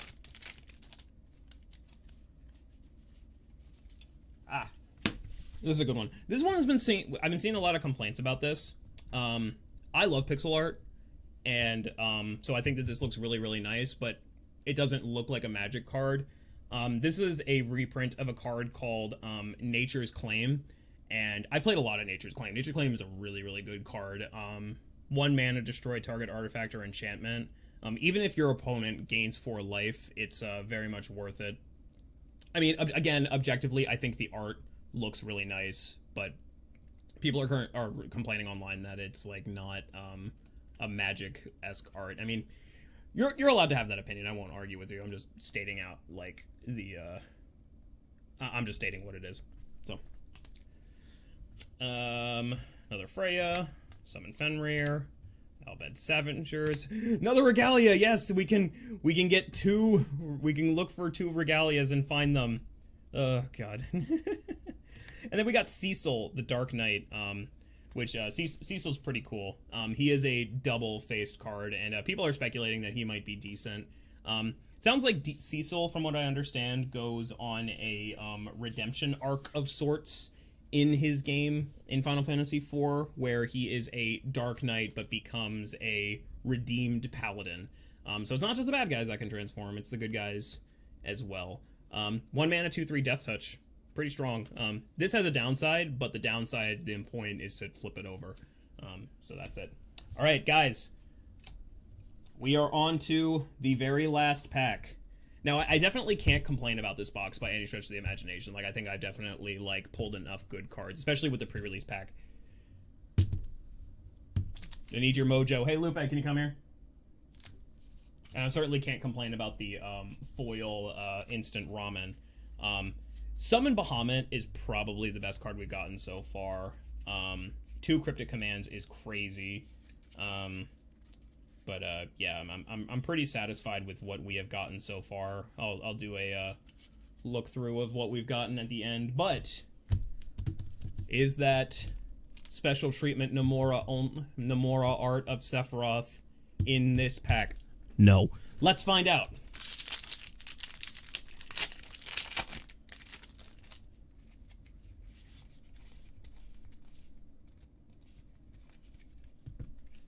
But hey, we got another Zach Fair. Esperama, Elixir, and a Furion. Wild Rose Warrior. Cannot complain. And Eject. We got Eject. Really like that. So Eject is another double-faced card where he turns into Braska's final Aeon. So another double rare pack. We got pretty lucky with that. Oh yeah, also I think Zach is going to see constructed play if you want my 2 cents on that. But yeah, that again, cannot complain about a double rare pack. All right, let's go through again and see what we got as far as like the better pulls. I need to go through and see how many more instant ramens I got. I mean, obviously the best pull of the pack, foil instant ramen. Cannot complain about that. But if I'm being serious, it's probably Summon Bahamut. Then I'm personally happy about pulling the Esper Origins. I love the Lightning. The 2 Cryptic Commands are really good. Kuja, for being in foil, is a really good pull. Value-wise, Go is probably worth a lot. Let me see what the mythics are that I got. These are from the pre-release kit, so they don't count. So you're guaranteed to get a certain number of mythics in each box. Like you have to at least get, I think 4. I forget the exact spread, but like it's worth looking to see like what your mythics were. Starting Town is also, you know, not very exciting, but probably worth a decent amount of money. I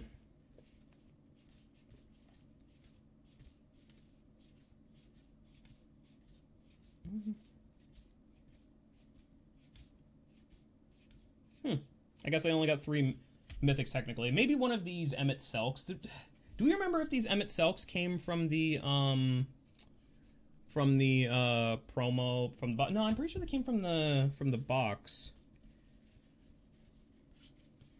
So 3 mythics is a little bit of a low roll in terms of number of mythics, but I think that's okay because I think actually the rares are what are actually worth a lot of money in this set, if I'm being completely honest.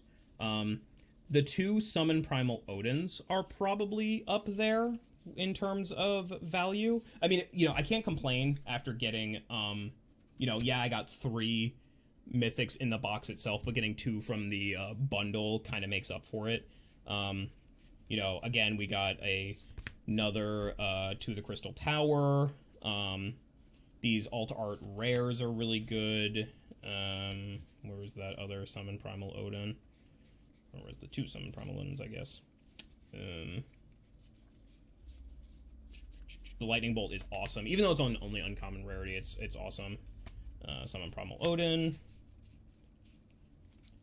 Summon Primal Odin. So yeah, these are probably among the better pulls if I had to guess. Now again, I'm not obsessing too much. The foil Sid is awesome, all things considered. I'm not obsessing over too much about the pure value of them, but I know that's what people are like interested in seeing. So, you know, again, prices are like really in flux right now.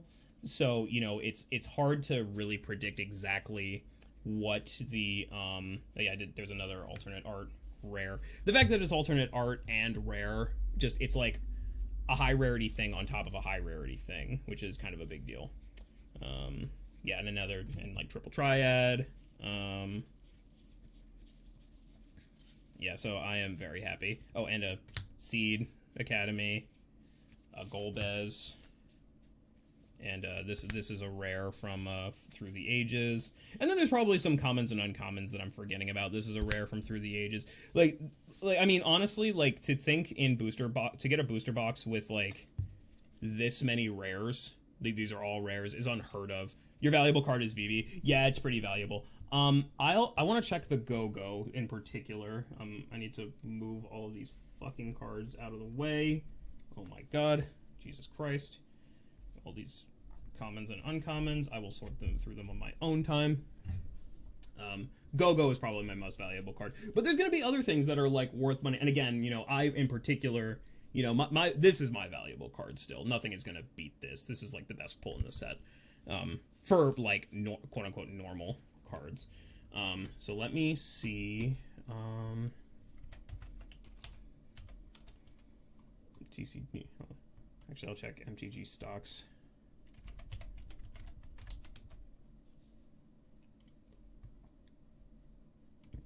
This database is not completely updated. Go-Go Master America. Oh, Go-Go's actually down to $8 now. So Bahamut is probably the better one.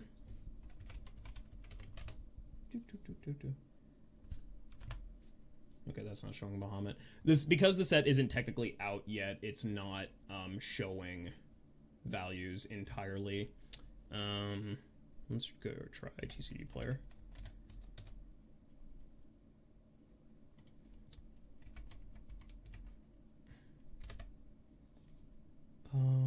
Is it the borderless treatment? No, not that. That's regular Dion.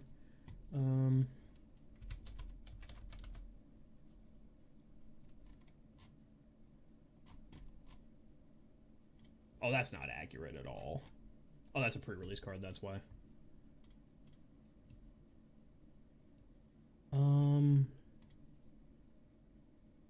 Okay, so this card is currently sitting at $42.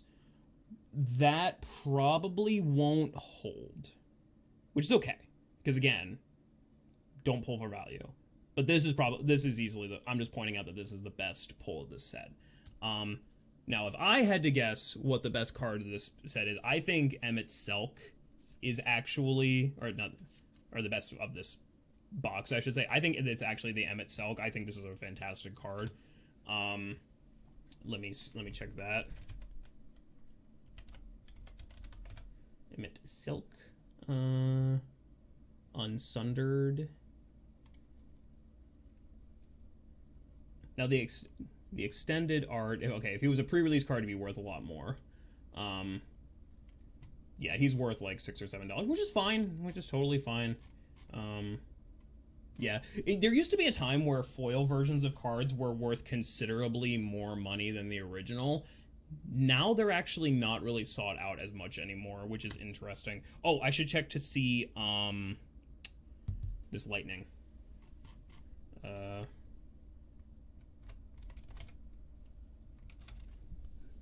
Ishin 2, Heavens is 1, lightning treatment. So that's $10, which is really cool.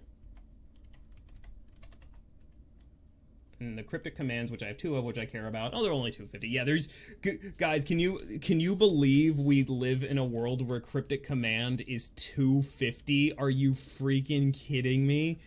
Oh man, I'm telling you, this used to be a $50 card. That's insane. I also need to check the summon Primal Odins because those might be worth a lot.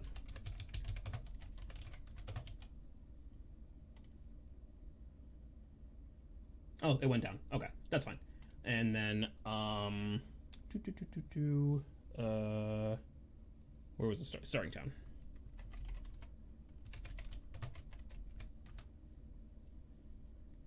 Okay, so starting town, this is, yeah, so again, rather innocuous, this is a $15 card.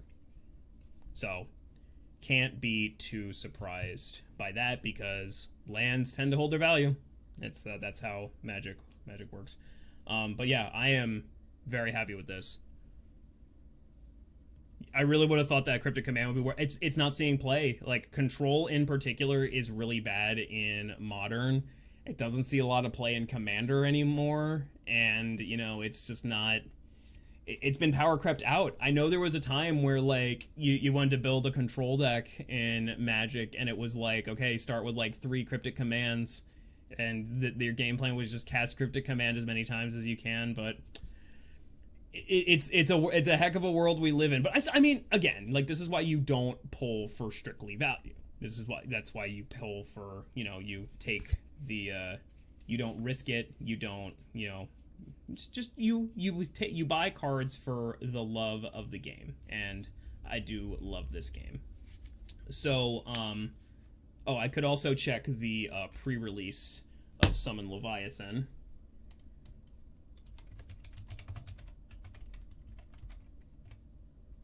Summon Leviathan. Oh, okay, cool. Well, actually, there is no market price on that. There's like 4 listings. Okay, so this is another thing. When there's very low supply, to set the prices, and they tend to make them pretty high. This is currently on TCG Player for $19, but there's only 4 listings, so that's not accurate. I'll check the foil Sid.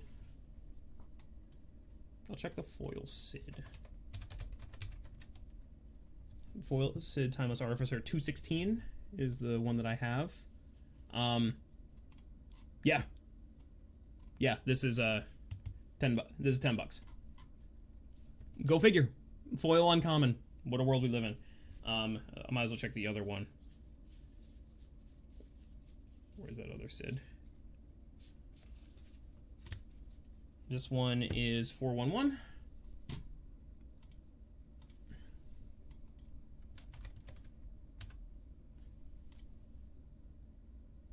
And that one is, yeah, this one is $8.39. So yeah, go figure.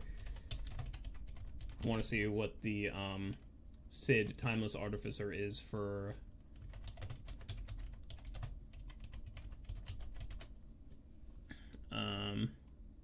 One of the Sids is only worth like $2.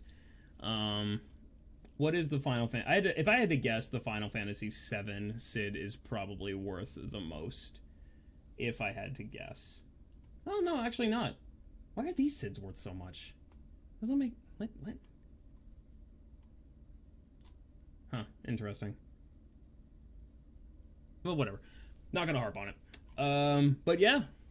Thank you very much for watching. I'm going to pack up all of these cards. I was able to get a handful of the cards that I wanted, and a lot of other stuff that I am certainly happy with. Oh, I should check A tier and pre-win.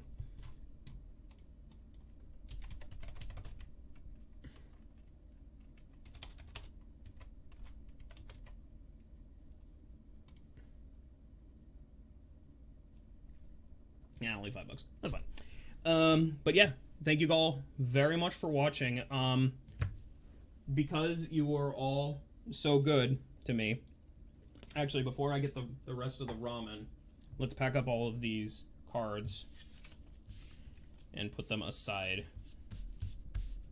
so I don't spill ramen broth all over them.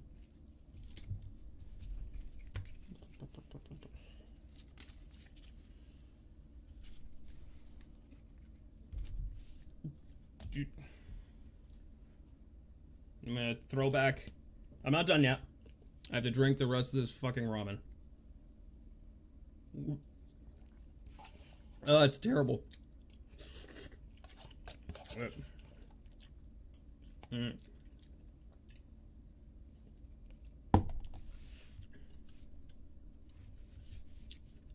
Thank you very much for watching. I sincerely appreciate it. I had a long weekend, so I don't think I'm going to be live tomorrow. But you're all... You drank that? Yes. For the bit. Like... What do you... If you think that that was the most disgusting thing that is on this website, you need... Never... Are you even supposed?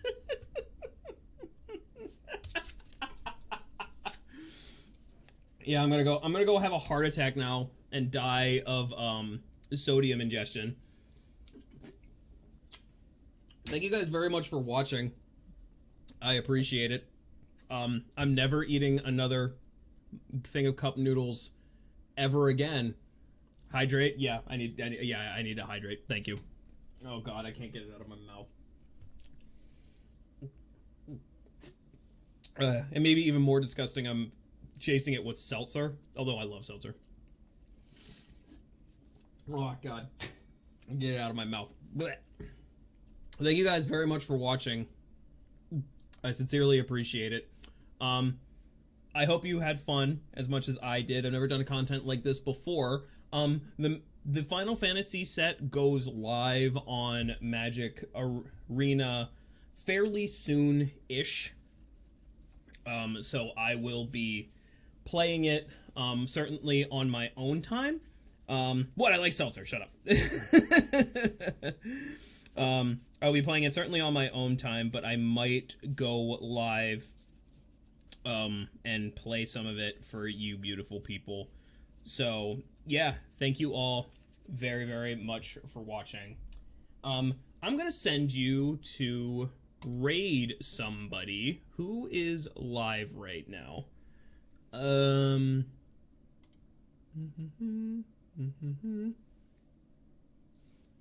going to send you all over to Cosplay Let's Play. Thank you very much for watching. Have a great day. Bye-bye.